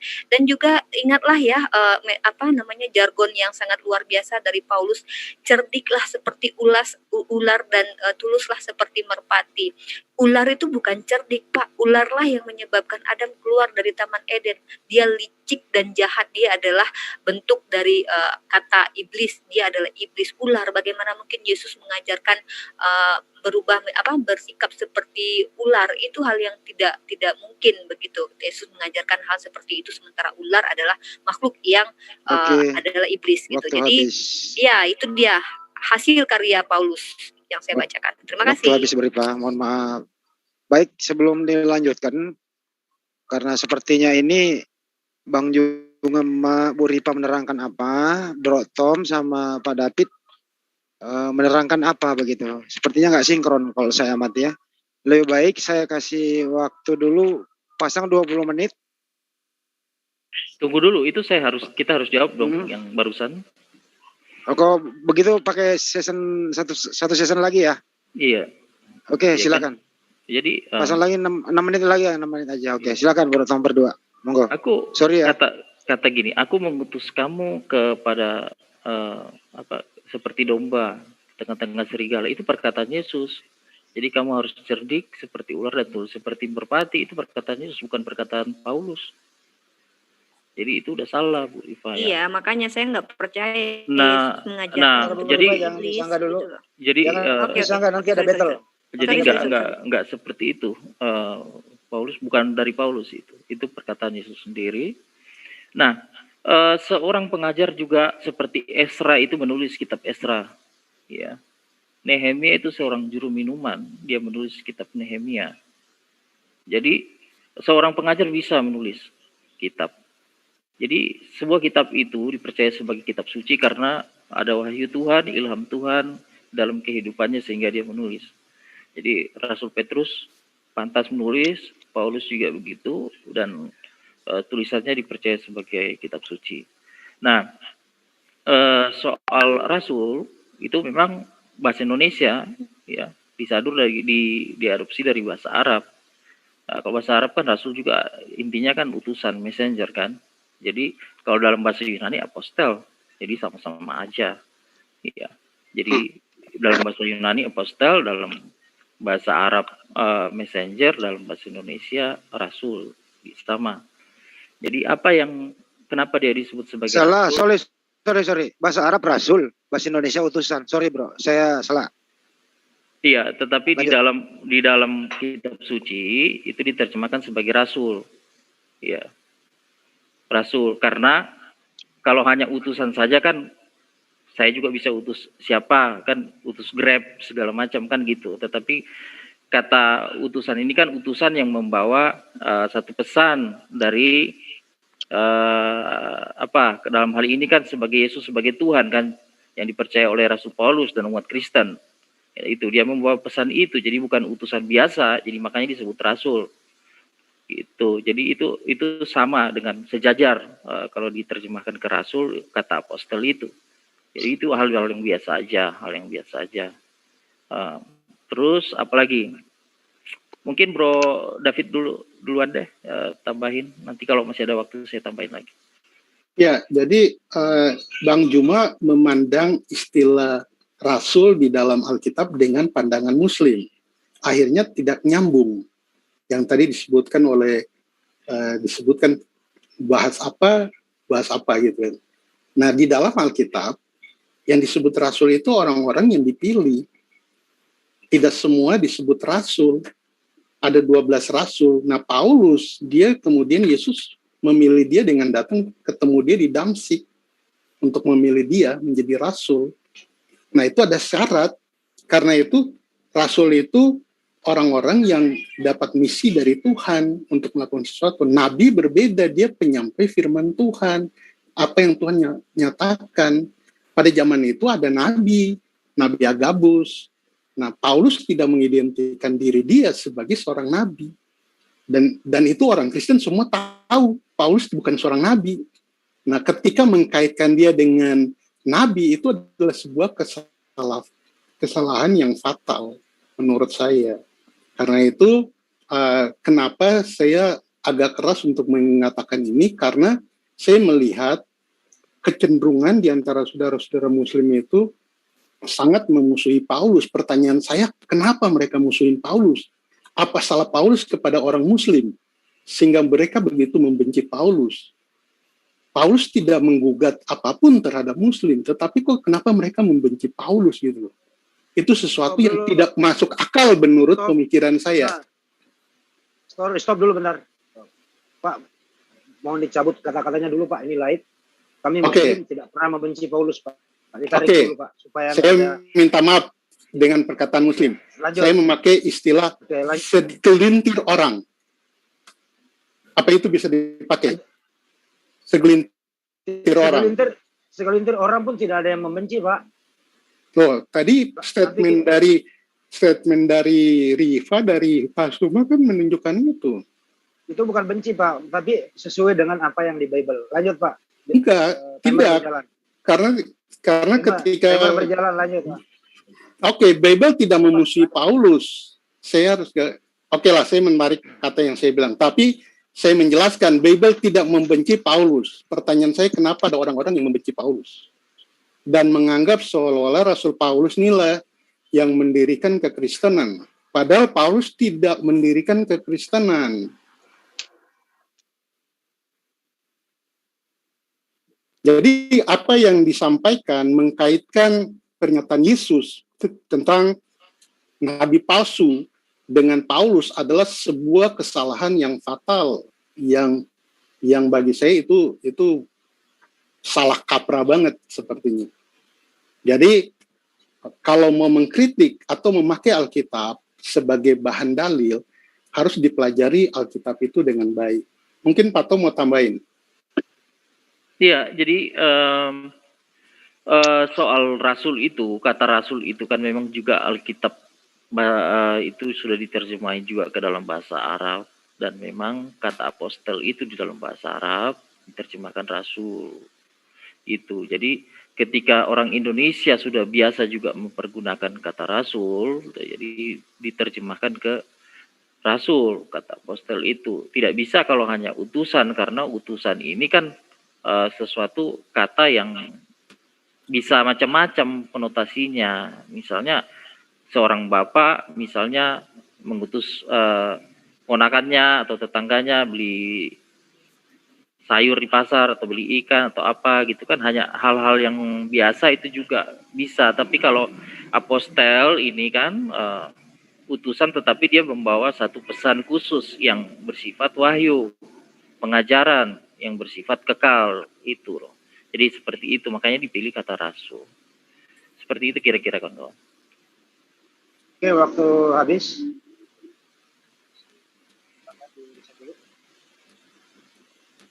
Sebentar. Oke. Silakan Bang Yuma berdua sama Bu Rifa. Monggo. Silakan Bang Luma. Baik. Jadi ketika Anda mengatakan kata rasul itu Anda sederhanakan dengan mengambilnya dengan asumsi Anda bahwa itu adalah bahasa Arab yang kemudian tidak ada masalah ketika Anda menggunakan dan mendudukkan Paulus itu sebagai rasul. Saya hanya ingin mengingatkan kembali kepada sahabat-sahabat Kristen yang ada di sini, ya, bahwa di dalam bahasa Arab, sebelum kata rasul itu nuzul di dalam Al-Quran, orang-orang yang ada di Jazirah Arab itu menggunakan kata safir, kata masih al-khabar, atau dikatakan sai untuk utusan. Ketika mengatakan kata rasul, itu berarti identik dengan orang yang menerima wahyu, orang yang menerima firman dari Allah Subhanahu wa ta'ala. Jadi Paulus ini menerima wahyu, menerima firman dari mana? Sampai dia bisa disebut sebagai rasul. Sementara utusan bupati, utusan gubernur, utusan raja di Arab sana, itu tidak disebut rasul. Rasul itu hanya diberi kepada oknum yang menerima firman dari Allah Subhanahu wa ta'ala. Jadi tidak nyambung ketika Anda menggunakan kata apostel, kemudian Anda ingin menerjemahkan apostel ke dalam bahasa Indonesia, larinya ke rasul. Harusnya tulis aja utusan. Utusan Yesus atau utusan Paulus. Atau Paulus sang utusan. Jangan sebut kata rasul, karena itu menyalahi daripada makna bahasa yang sangat-sangat sakral dalam Al-Quran. Kedua, Anda mengatakan kami membenci. Tidak ada satupun umat Islam yang membenci Paulus, karena kami tidak ada alasan untuk membenci itu. Kita sedang memberikan pengajaran kaitannya tentang orang Farisi, orang Saduki, ahli Torah yang mengajarkan nyebrang lautan, ya, mengajarkan tentang Yesus itu adalah Tuhan, mengajarkan Torah itu batal dengan matinya Yesus yang salib. Bukan karena membenci, bukan. Justru karena ingin memberikan satu makna pengajaran kebenaran bahwa Yesus mengajarkan A, Paulus mengajarkan B. Contoh, Matius 5. Bagaimana kemudian Yesus menekankan, tidak setitik pun dihilangkan dari hukum Taurat. Meskipun yang paling terkecil, dan yang menghilangkannya dan mengajarkannya kepada orang lain akan menempati tempat terendah di kerajaan Allah. Nah, siapa kemudian yang menghilangkan itu? Yesuskah? Atau Paulus? Kan jelas dia yang menghilangkan. Wajar ketika kami membahas tentang itu. Karena memang Yesus yang mengajarkan tentang nabi-nabi palsu. Nah, ketika Anda mengatakan Yesus itu bukan nabi, Paulus itu bukan nabi. Saya sudah menerangkan kepada Anda, para sahabat. Di dalam kitab Anda Kisah Para Rasul 13 itu sendiri, Saulus di situ masuk ke dalam daftar nama-nama nabi dan pengajar. Kalau dia pengajar, berarti apa yang dituliskannya itu bukan firman Tuhan. Nah, sekarang Anda punya tugas membuktikan kalau itu adalah firman Tuhan, seperti apa kemudian Anda mengakui surat-surat Paulus itu adalah firman Tuhan. Ya. Di mana pengantar-pengantar suratnya itu mirip, ya, seperti penyiar radio. Ya, itu yang perlu Anda pahami. Silakan Adinda Rifa. Ya, Bapak bilang tadi kenapa kami membenci Paulus. Kita di sini bukan bicara tentang benci-membenci. Saya ulangi ya apa yang disampaikan Mbak Zuma. Kita di sini mencari tahu siapa orang-orang yang memenuhi nubuatan yang disampaikan oleh Yesus tentang siapa pengajar dan nabi palsu. Dan kalau kita lihat kriterianya seperti yang kami bacakan, dia sudah ada dan dia mengajarkan bahkan dia membatalkan hukum Torah. Kemudian Tuhan sendiri mengatakan di dalam kitab Mazmur dia tidak akan mengingkari perjanjiannya, dan kita harus ingat perjanjian kekal antara Ibrahim dengan Tuhan itu sendiri. toh Kristen yang memenuhi nubuatan itu, karena sudah meniadakannya, bahkan menggantinya dengan sunat hati. Bahkan kitab Yesaya tentang nubuatan orang pemakan babi itu adalah perkara penjijikan bagi Tuhan, dan kalian yang membolehkan makan babi. Dan kita mencoba untuk mencari nubuatan-nubuatan ini, sebagaimana kalian juga mengatakan ada nubuatan tentang Yesus di kitab Perjanjian Lama. Saya membacakan kitab Perjanjian Lama. Lalu Yesus sendiri pun mengatakan, dan penyesat itu ada di antara dia, berasal dari pengikut kita, tapi dia bukan dari kita. Loh, siapa orang itu yang sudah ada pada masa itu, di zaman Yohanes setelah itu ada? Dan kalau kita lihat si Paulus pun bertemu dengan Yesus itu mengaku dua hal yang bertentangan. Ada satu katanya ada yang mendengar, satu katanya ada yang melihat. Bahkan kita lihat karakternya Paulus di dalam ayat-ayat yang akan saya bacakan ini ya. Ini karakter Paulus di dalam Korintus 9:1-3. Bukankah aku rasul? Bukankah aku orang bebas? Bukan aku telah melihat Yesus, Tuhan kita? Bukankah kamu adalah buah pekerjaanku dalam Tuhan? Mana ada nabi yang seperti itu? Seolah-olah meyakinkan, aku ini benar loh, ngapain kalian marah sama aku? Lihat Yesus mengatakan, aku tak bisa berbuat apa-apa dari diriku sendiri, semua karena Bapa yang mengutus aku. Kamukah itu Mesias? Kamu yang mengatakannya. Betapa rendah hatinya Yesus. Tengok bagaimana Paulus mengatakan, aku ini kan rasul. Sekalipun bagi orang lain aku bukanlah rasul, tetapi bagi kamu aku adalah rasul. Ini ada di Korintus 9:2. Tetapi bagi kamu aku adalah rasul, sebab hidupmu dalam Tuhan adalah materai dari kerasulanku. Oke, itu karakter Paulus ya. Ya, terima kasih. Oke, baik. Baik, karena ini sudah sessionnya udah berputar. Saya maunya battle antara Bu Ripa sama Bro Tom. Battle antara Bang Juma sama Pak David ya. 20 menit itu aja dulu, 20 menit. Kayaknya nggak usah battle lah, kita sudah jelas menjabarkan semua. Closing statement aja gimana Bang Zuma? Iya, betul. Ya, soalnya udah jelas dari tadi kita sudah membahas dalil ya. Kalau battle lagi nanti mengulang lagi Bang dari awal nanti. Closing statement aja udah. Oke, nggak apa-apa, silakan. Oke, silakan closing statement. Habis ini jangan kemana-mana dulu. Nanti ada permintaan dari member di sini, teman-teman di sini untuk tanya jawab. Jadi saya nanti persilakan yang mau tanya jawab, yang mau bertanya, raise hand. Tolong bertanya kepada kedua pembicara ya, jangan satu arah. Ya, disiapkan pertanyaan yang sebaik mungkin. Silakan closing statement dulu untuk Bro Tom dan Pak David, monggo. Pakai 5 menit aja, Pak. Apa 6 menit? Terserah. Oke, silakan 6 menit aja, monggo. Oke. Serah. Jadi lanjut. Soal kata rasul, ya itu memang bahasa Indonesia sendiri yang mengadopsi itu dari bahasa Arab, dan wajar itu diterjemahkan ke situ. Kata apostel itu, kalau kita lihat juga kamus besar bahasa Indonesia, jelas di situ dijelaskan tentang perihal kata rasul. Arti keduanya juga disebut murid Nabi Isa, ya, menyebarkan agama Kristen dan sebagainya. Nah, kalau kita pelajari bahasa Indonesia itu jelas ada kata dan ungkapan yang diambil dari bahasa asing, baik itu Arab, baik itu Inggris dan sebagainya. Contoh ya, airport gitu. Airport itu dari bahasa Inggris gitu. Jadi kita tidak bisa kita pakai lapangan udara dan sebagainya, tapi airport itu sudah biasa dikatakan juga, dan itu sudah terima sebagai bahasa Indonesia. Banyak lagi yang lainnya, kata-kata itu yang bisa dipergunakan, yang memang diadopsi oleh bahasa Indonesia sendiri, termasuk kata rasul. Jadi tidak salah. Kata messenger, kata dalam bahasa Inggris, apostle dalam bahasa Yunani, terjemahkan kata rasul dalam bahasa Indonesia. Nah, soal sebuah kitab suci yang diterima di dalam kanon Kristen, itu dari Perjanjian Lama sampai Perjanjian Baru, tidak semuanya itu ditulis oleh nabi, tidak semuanya ditulis oleh rasul. Ezra itu seorang pengajar, Nehemia itu seorang juru minuman, ya. Ada nabi yang menulis, ada juga yang tidak menulis. Nabi Elia itu nabi yang cukup besar dihormati, tapi dia tidak menulis satu kitab pun.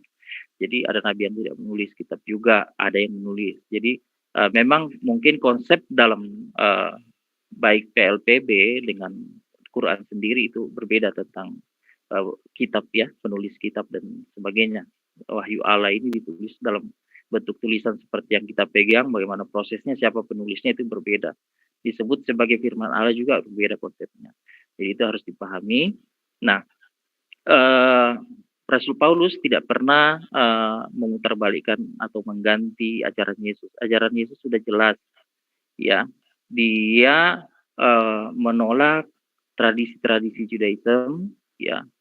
Soal makan tidak cuci tangan, ya, dia langsung bilang, yang masuk itu tidak menajiskan, tapi yang keluar itu yang menajiskan. Jadi soal makan-memakan ya, daging apa itu enggak itu. Cuma karena orang Yahudi ini udah terbiasa dari kecil dengan tradisinya, ya seperti itu ya. Bebas-bebas aja, dikasih keleluasan. Tetapi orang yang di luar Yahudi, misalnya Yunani, tidak dipaksa untuk jadi orang Yahudi baru bisa jadi Kristen. Enggak seperti itu kalau dalam Kristenan. Ya, terima Yesus. Nah, ditekankan di situ adalah kasihi sesama, kasihi Tuhan. Nah, itu penerapannya juga mudah kok. Apa yang kamu ingin orang perbuat sama kamu perbuat begitu sama orang gitu. Jadi ini satu hukum yang sudah lengkap dipahami, dipahami oleh setiap orang ya, bahkan bukan orang Kristen pun bisa melakukan itu. Jadi hukum moralnya ya. Nah, itu yang paling penting, dan ini yang dikerjakan oleh Rasul Paulus. Orang diajak percaya kepada Tuhan Yesus dan orang diajak untuk melakukan ajaran Yesus. Apa itu ajaran Yesus? Mengasihi sesama, mengasihi Tuhan, mengampuni, tidak membalas yang jahat dan jahat, gitu ya. Ketika Paulus mengatakan aku rasul kepada orang Korintus, di situ orang Korintus dikasih peringatan karena orang Korintus sedang meninggikan diri satu sama lain. Aku aja rasul, tapi tidak menuntut hak sebagai rasul. Aku bekerja, aku cari nafkah sendiri. Aku nggak nuntut kamu harus membiayai perjalanan-perjalanan penginjilanku atau bagaimana, atau tuntutan seorang yang wajar lah didapatkan seorang rasul atau penghormatan. Tidak, Rasul Paulus tidak pernah mengatakan itu, meminta penghormatan sekalipun dia seorang rasul. Apa buktinya dia orang sebagai rasul? Orang Korintus itu dimenangkan oleh Rasul Paulus, oleh pemberitaan Injil yang diberitakan oleh Rasul Paulus. Gitu kira-kira. Silakan Bro David closing statement-nya. Ya, Bos. Tadi menyebutkan binatang haram. Kalau kita membaca Ulangan 14 yang tidak boleh dimakan oleh orang Israel bukan hanya babi, tapi juga marmut, kelinci, ikan yang tidak bersisik, belut, cumi yang tidak bersisik tidak boleh dimakan. Dan ada banyak yang tidak boleh dimakan, jadi bukan babi saja. Jadi itu kalau menekankan kepada hanya satu aspek itu keliru. Yang kedua, orang Kristen menghormati Rasul Paulus. Jadi ketika orang yang bukan Kristen mencoba mengajarkan orang Kristen tentang Paulus itu salah, itu adalah sesuatu yang lucu saja. Sedangkan orang Kristen tidak menyalahkan dia, kemudian ada orang yang bukan Kristen mengajarkan orang Kristen untuk bahwa Paulus itu salah. Nah, itu bagi saya itu tidak masuk akal. Jadi sebaiknya kalau tidak memahami, jangan memberikan pernyataan-pernyataan yang kemudian menjadi ambigu. Di dalam Kristenan kita semua dilatih, diajar memahami Alkitab, bukan hanya membaca, tapi kita dilatih memahami Alkitab. Terima kasih. Oke, Pak David Bertom, terima kasih. Jangan kemana-mana dulu, Pak. Pak Sulfikar, saya hanya sampai 5 menit lagi. Kami belum closing statement, Bang Zuma dan saya. Oke, silakan Bu Ripa dan Bang Zuma dulu. Closing statement, silakan. Baik. Jadi tadi kita belum menunjuk satu oknum ya, yang ada di dalam Matius 23 ayat 15 itu, celakalah ahli Torah, orang Farisi, orang munafik, ya, sebab dia mengarungi lautan, menjelajahi daratan, kemudian mengajarkan sebuah konsep ajaran, ya, diterjemahkan dalam bentuk bahasa Indonesia agama. Yang ada di situ adalah ajaran yang ketika mentobatkan seseorang, maka orang itu dimasukkan ke dalam golongan ahli neraka dan menjadi lebih sesat 2 kali lipat daripada orang Farisi, ahli Torah yang dimaksud. Nah, kemudian ketika ada oknum yang membela orang Farisi dan orang ahli Torah yang dimaksud itu, dan bahkan tidak mengetahui kesesatannya, itu dikena daripada dalil itu. Karena kenapa? Korban daripada orang Farisi dan orang ahli Torah itu 2 kali lebih jahat daripada orang Farisi yang dikatakan celaka. Jadi gini, doktrin gereja dan juga ajaran salib yang ada sekarang ini, itu jelas adalah buatan atau ciptaan daripada ahli Torah, orang Farisi yang mengaku sebagai rasul. Lalu pergilah Barnabas ke Tarsus untuk mencari Paulus. Dan setelah bertemu dengan dia Paulus dibawanya ke Antioquia. Mereka tinggal bersama-sama dengan jemaat itu 1 tahun lamanya sambil mengajar banyak orang di Antioquia. Itulah murid itu untuk pertama kalinya disebut Kristen. Kisah Para Rasul 11 ayat 25 dan ayat 26. Nah, jadi di sini kita sudah bisa tahu bahwa Kristen itu muncul nanti di Antioquia. Jadi agama Kristen muncul bukan di zaman Yesus Kristus. Ya, di zaman Yesus Kristus masih hidup, itu belum ada gereja. Belum ada orang menggunakan Torah untuk melegalkan tidak sunat, makan babi dan seterusnya. Belum ada agama Kristen intinya. Artinya Yesus Kristus itu bukan orang Kristen. Dan ia tidak pernah mengajarkan ajaran Kristen.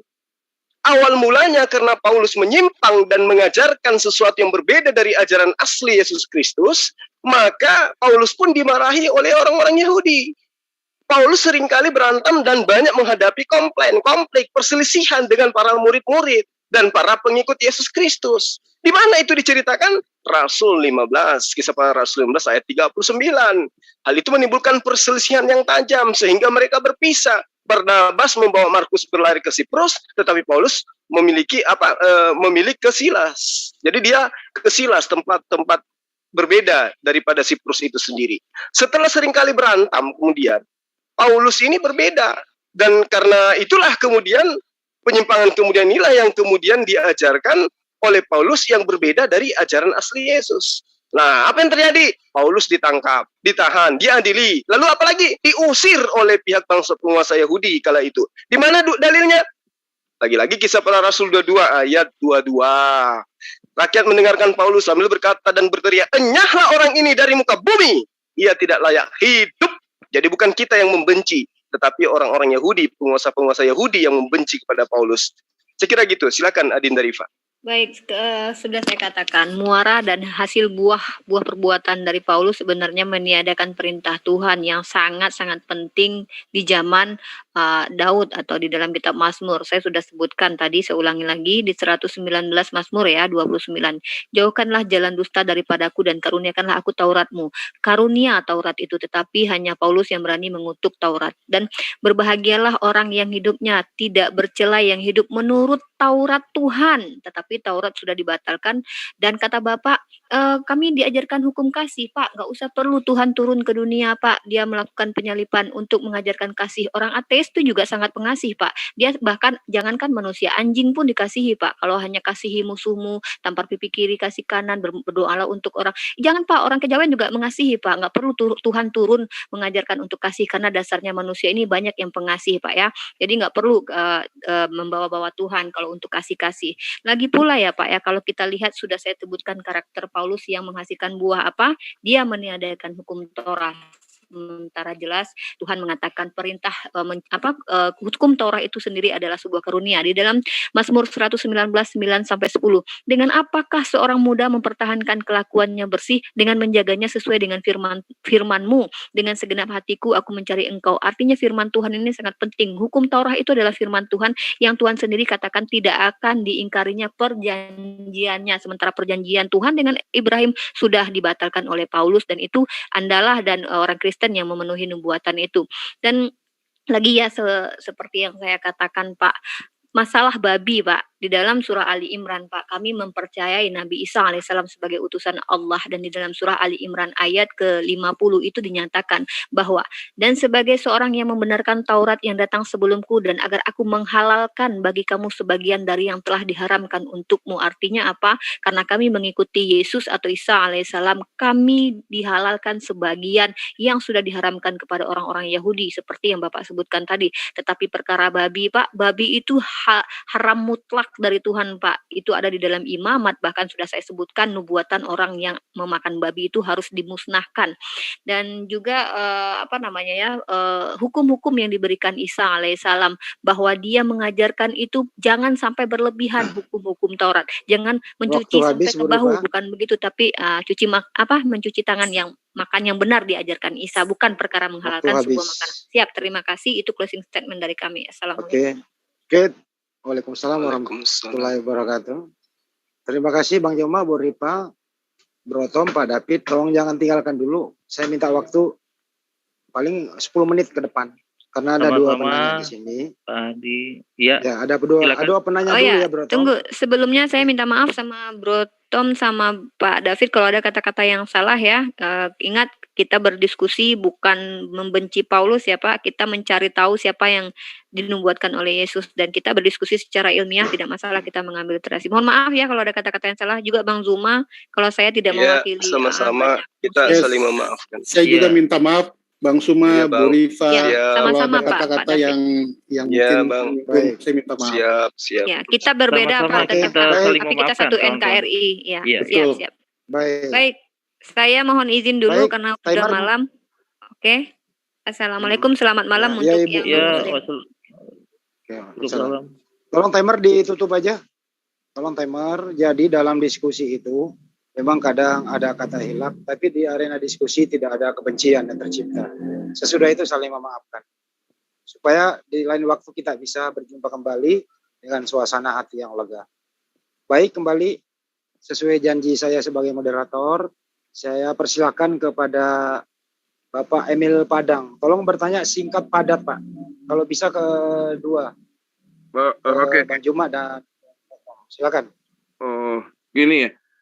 Kan menurut Bapak apa tadi yang di Kristen? Bisa diperkenalkan nama dulu, Pak. Namanya diperkenalkan dulu namanya. Maaf, namanya Emil ini di Padang. Saya ingin menanya ini sama untuk Kristen ini. Satu pertanyaan yang sangat mendesak dalam hati saya. Kalau betul Paulus itu dijadikan rasul karena adanya kisah perjalanan ke Damsyik sesuai dengan kisah para rasul 9 ayat 7 dan kisah para rasul 22 ayat 9. Saya heran. Sementara dalam Galatia ayat 1:15, Paulus mengakui kalau dia telah dipilih oleh Yesus sejak dalam kandungan. Ini mohon penjelasan ini kepada para Kristen. Gimana tanggapannya ini? Terima kasih. Bro Tom atau Pak David, silakan. Ya, jadi begini. Perjalanan hidup seseorang itu sebenarnya seluruh umat manusia itu terpanggil untuk percaya kepada Yesus agar diselamatkan. Di dalam hatinya ada satu kebenaran yang sudah ditaruh dari sejak dia hadir ke dunia. Dan setiap kali dia mempelajari kitab suci dengan sungguh-sungguh, pasti dia akan berujung pada pengenalan akan Yesus Kristus. Termasuk Paulus. Cuma kan, itulah maksudnya dari sejak dunia diciptakan. Cuma orang mau terima apa tidak, kan itu. Itu persoalannya. Nah, sampai di titik perjalanan ke Damsyik, akhirnya Paulus menerima Yesus sebagai Tuhan dan Juru Selamatnya. Sehingga dia menjadi pengikut Kristus. Seperti itu.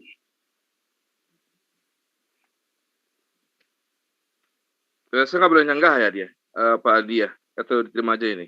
Silakan, Kak. Enggak, begini. Dalam kisah para rasul 9 ayat 7 itu dan kisah para rasul ayat 22 ayat 9 itu ada tadi kontradiksi. Dan saya ini permasalahan ini sudah saya sering sampaikan kepada untuk Kristen, dan mereka beranggapan bahwa satu wartawan ini menerima berita yang berlainan. Nah, itu sebuah kontradiksi.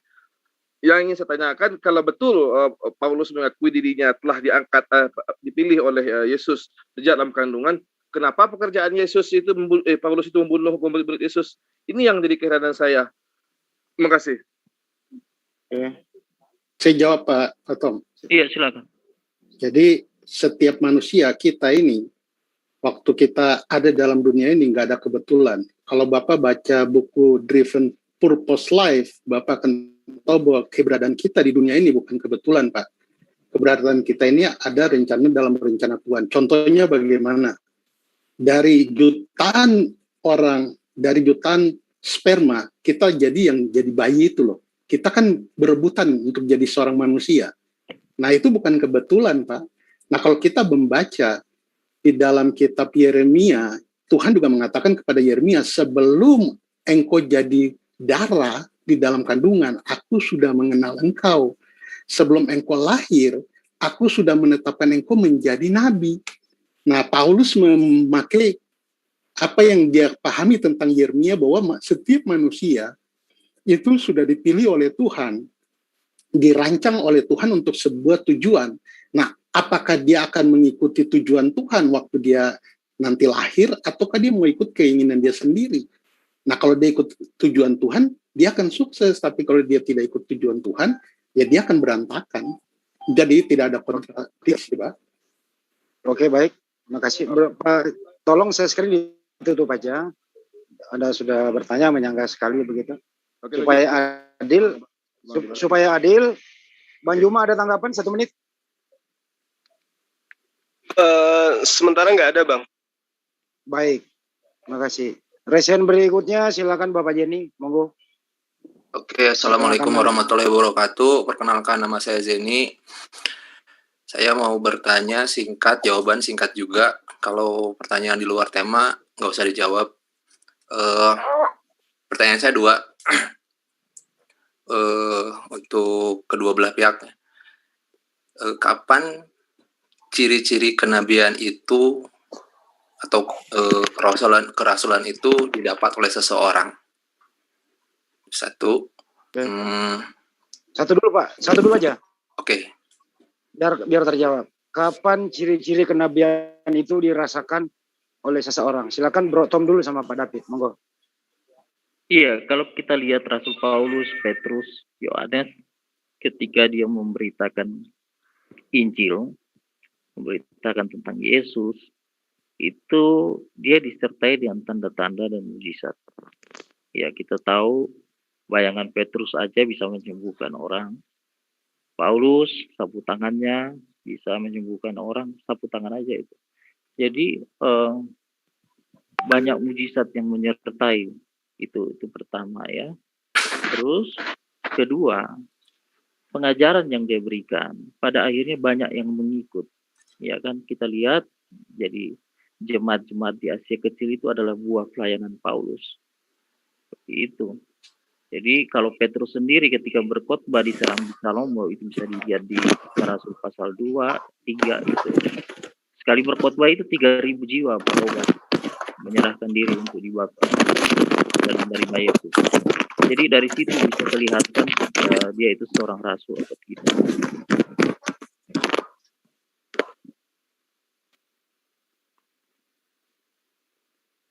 Gitu kawan-kawan. Oke.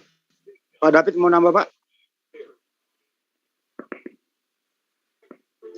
Saya pas saja dulu, saya pas dulu. Oke, baik, karena ini pertanyaannya ke kedua pembicara.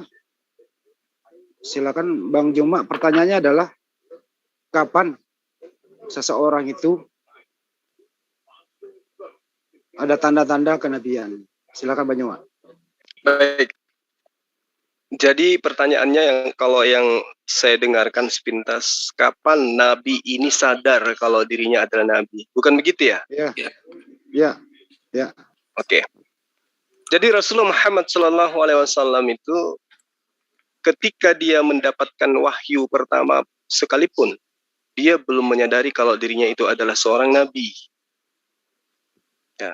Jadi tidak ada rencana untuk menjadi seorang nabi.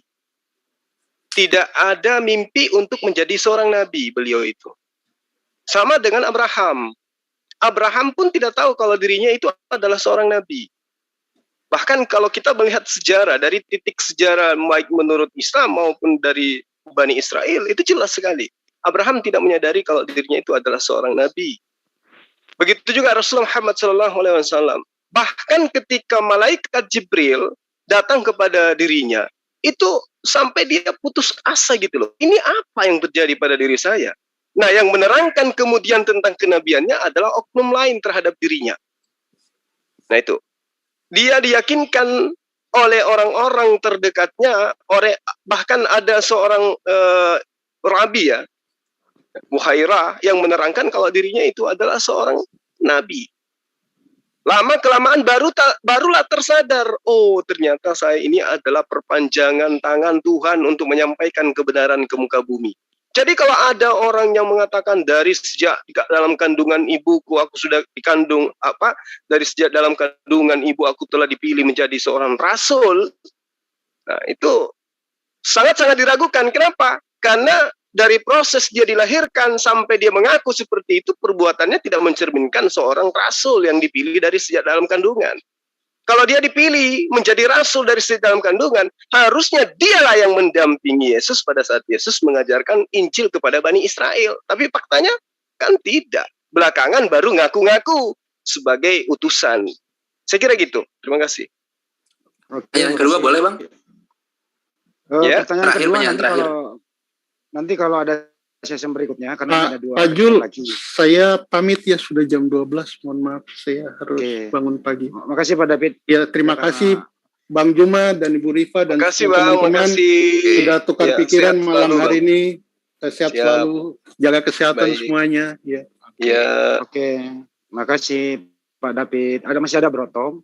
Sorry Pak Jen ya kalau nanti ada waktu kembali. Itu ada dua penanya, mungkin dua penanya ini aja ya. Habis itu saya terakhir ya. mau permisi ya. Ya, oke, makasih Bro Tom kalau masih sanggup ya. Satu penanya lagi berikutnya Pak Muhammad Ibrahim. Sudah poin ya. Pak Budak Angot juga mau nanya, bisa dikasih kesempatan jadi satu-satu pertanyaan aja. Baik. Nanti habis Pak Muhammad Ibrahim ada Pak Budak Angot. Pertanyaan yang singkat. Oke, Silakan. makasih banyak untuk Broto. Baik, Galatia 1:15, Paulus sudah dipilih Allah di dalam kandungan. Semenjak Paulus berada di dalam kandungan, tapi kenyataannya pada perjalanan kehidupannya dia menjadi musuh dari murid-murid Yesus. Itu kenapa nggak bisa sinkron gitu ya jadinya? Kalau memang dia pilihan Allah. Oke. Pertanyaan singkat, padat, silakan Bro Tom. Oke. Jadi gini, agama yang dianut oleh Rasul Paulus sebelumnya sebagai pengikut Judaism itu sudah sangat berakar kuat di dalam kehidupannya, dalam pikirannya, konsep berpikir, syariat dan keimanannya saat itu. Ya, itu latar belakangnya itu sudah sangat kuat untuk mengikat dia untuk tidak mungkin menjadi orang Kristen. Ya. Jadi tetapi tentu di dalam hatinya dia akan melihat orang Kristen di zaman itu dan pemberitaan rasul-rasul masih hidup zaman itu. Ya, ada diaken tujuh diaken yang diangkat itu di dalam Kisah Rasul, 1 dilempari di depan matanya itu Stefanus. Nah, itu akan berbicara terus di dalam batinnya. Tetapi kan dia tolak terus, makanya dia makin jahat. Nah, kejahatan itu juga jahat karena apa? Dia pergi satu kota ke kota yang lain hanya untuk cari orang Kristen, tangkap, masukin penjara, siksa, supaya dia menyangkal imannya, supaya jangan jadi pengikut Kristus. Nah, kegiatan yang dikerjakan Paulus ini jahat, dan itu makin mengikat dia dalam kejahatan. Jadi, secara manusiawi, dia berpikir tidak mungkin dia akan jadi pengikut Kristus. Tidak mungkin dia jadi orang Kristen. Nah, ketika dia mengungkapkan itu dalam Galatia 1 ayat 15 itu, dia mengungkapkan kalau bukan Tuhan dari sejak awal sudah menentukan saya jadi seorang pengikut Kristus, saya tidak akan jadi pengikut Kristus dan saya tidak mungkin jadi rasul. Karena apa yang saya jalani itu menutup segala sesuatu untuk saya mengenal Kristus dan menjadi pengikut Kristus, apalagi menjadi rasul. Jadi itulah yang diungkapkan Paulus di situ, bahwa kalau bukan pilihan Tuhan dari awal, saya tidak mungkin jadi rasul. Itu kira-kira penjelasan dari saya, Bro Muhammad Ibrahim. Oke, makasih Bro Tom. Bang Juma mau ditanggapi? Lanjut Bang, silakan. Oke, baik. Makasih. Selanjutnya ke Pak Budangun, monggo Pak Budangun. Pak Budangun, silakan. Jauh dari perangkat mungkin. Dulu kali dia beliau nih. Sebentar. Oke. Sebentar lagi. Di motor barusan turun.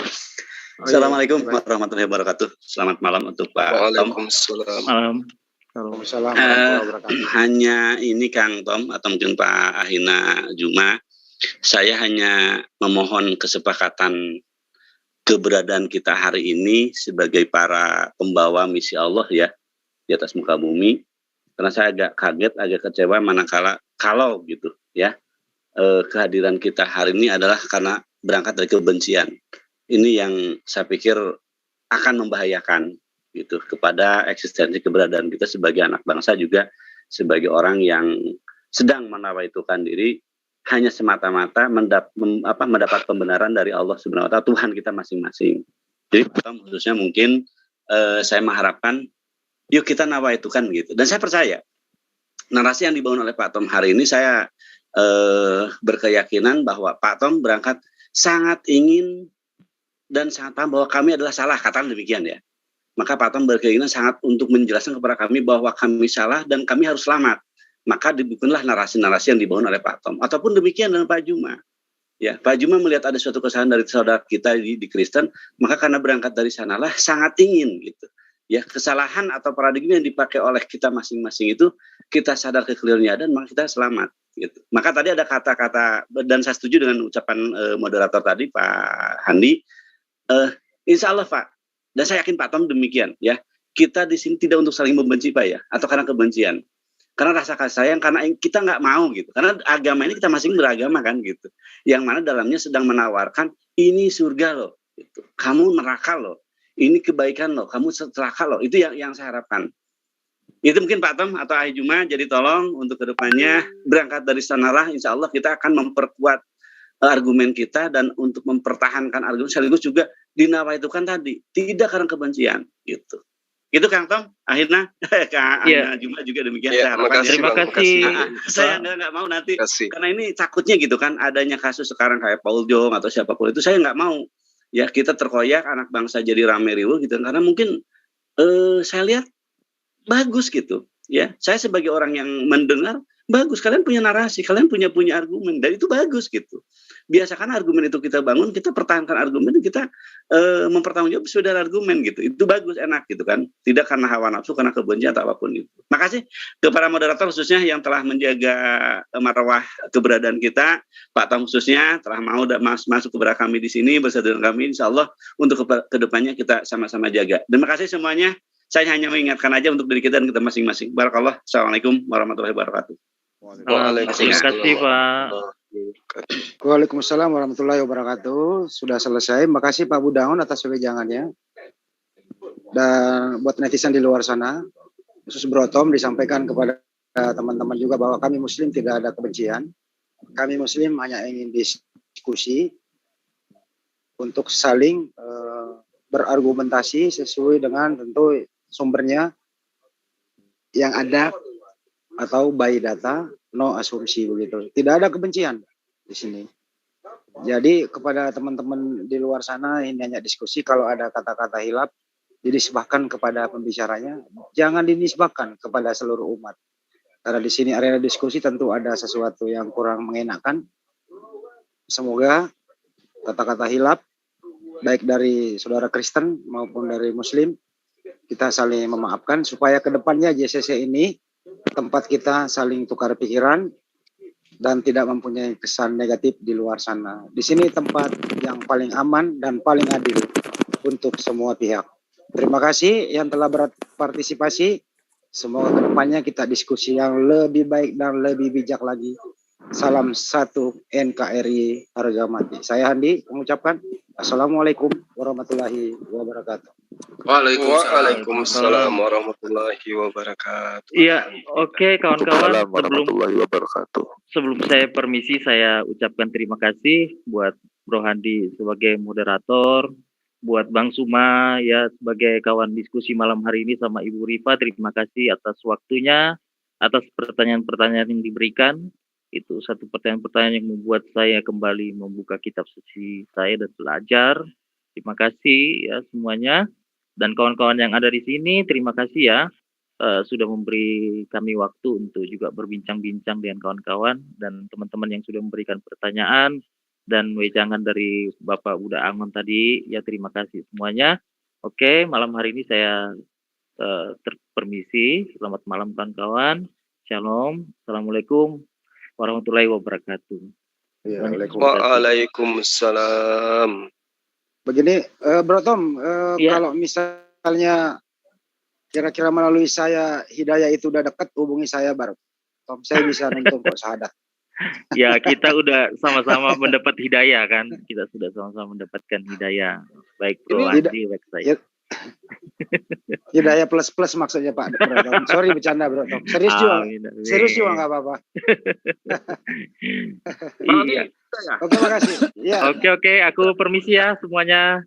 Malam. Saya mau satu aja komentar ini. Iya, Pak Jul, silakan. Nah, cuma begini aja. Sak menika sampun jam kali 11 langkung 6 menit enggal sahur sing dereng sahur nggih. Sing dereng masak monggo masak. Sahur.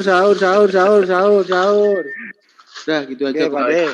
Oke, kawan-kawan, terima kasih Pak Jul. Sampai ketemu lagi. Sama-sama Mas Tom. Hati-hati kalau berjalan jangan di tengah jalan nanti kita Siap. Aja nanti ya. Iya. Makasih. Oke, makasih Bro. Assalamualaikum. Assalamualaikum. Warahmatullahi wabarakatuh.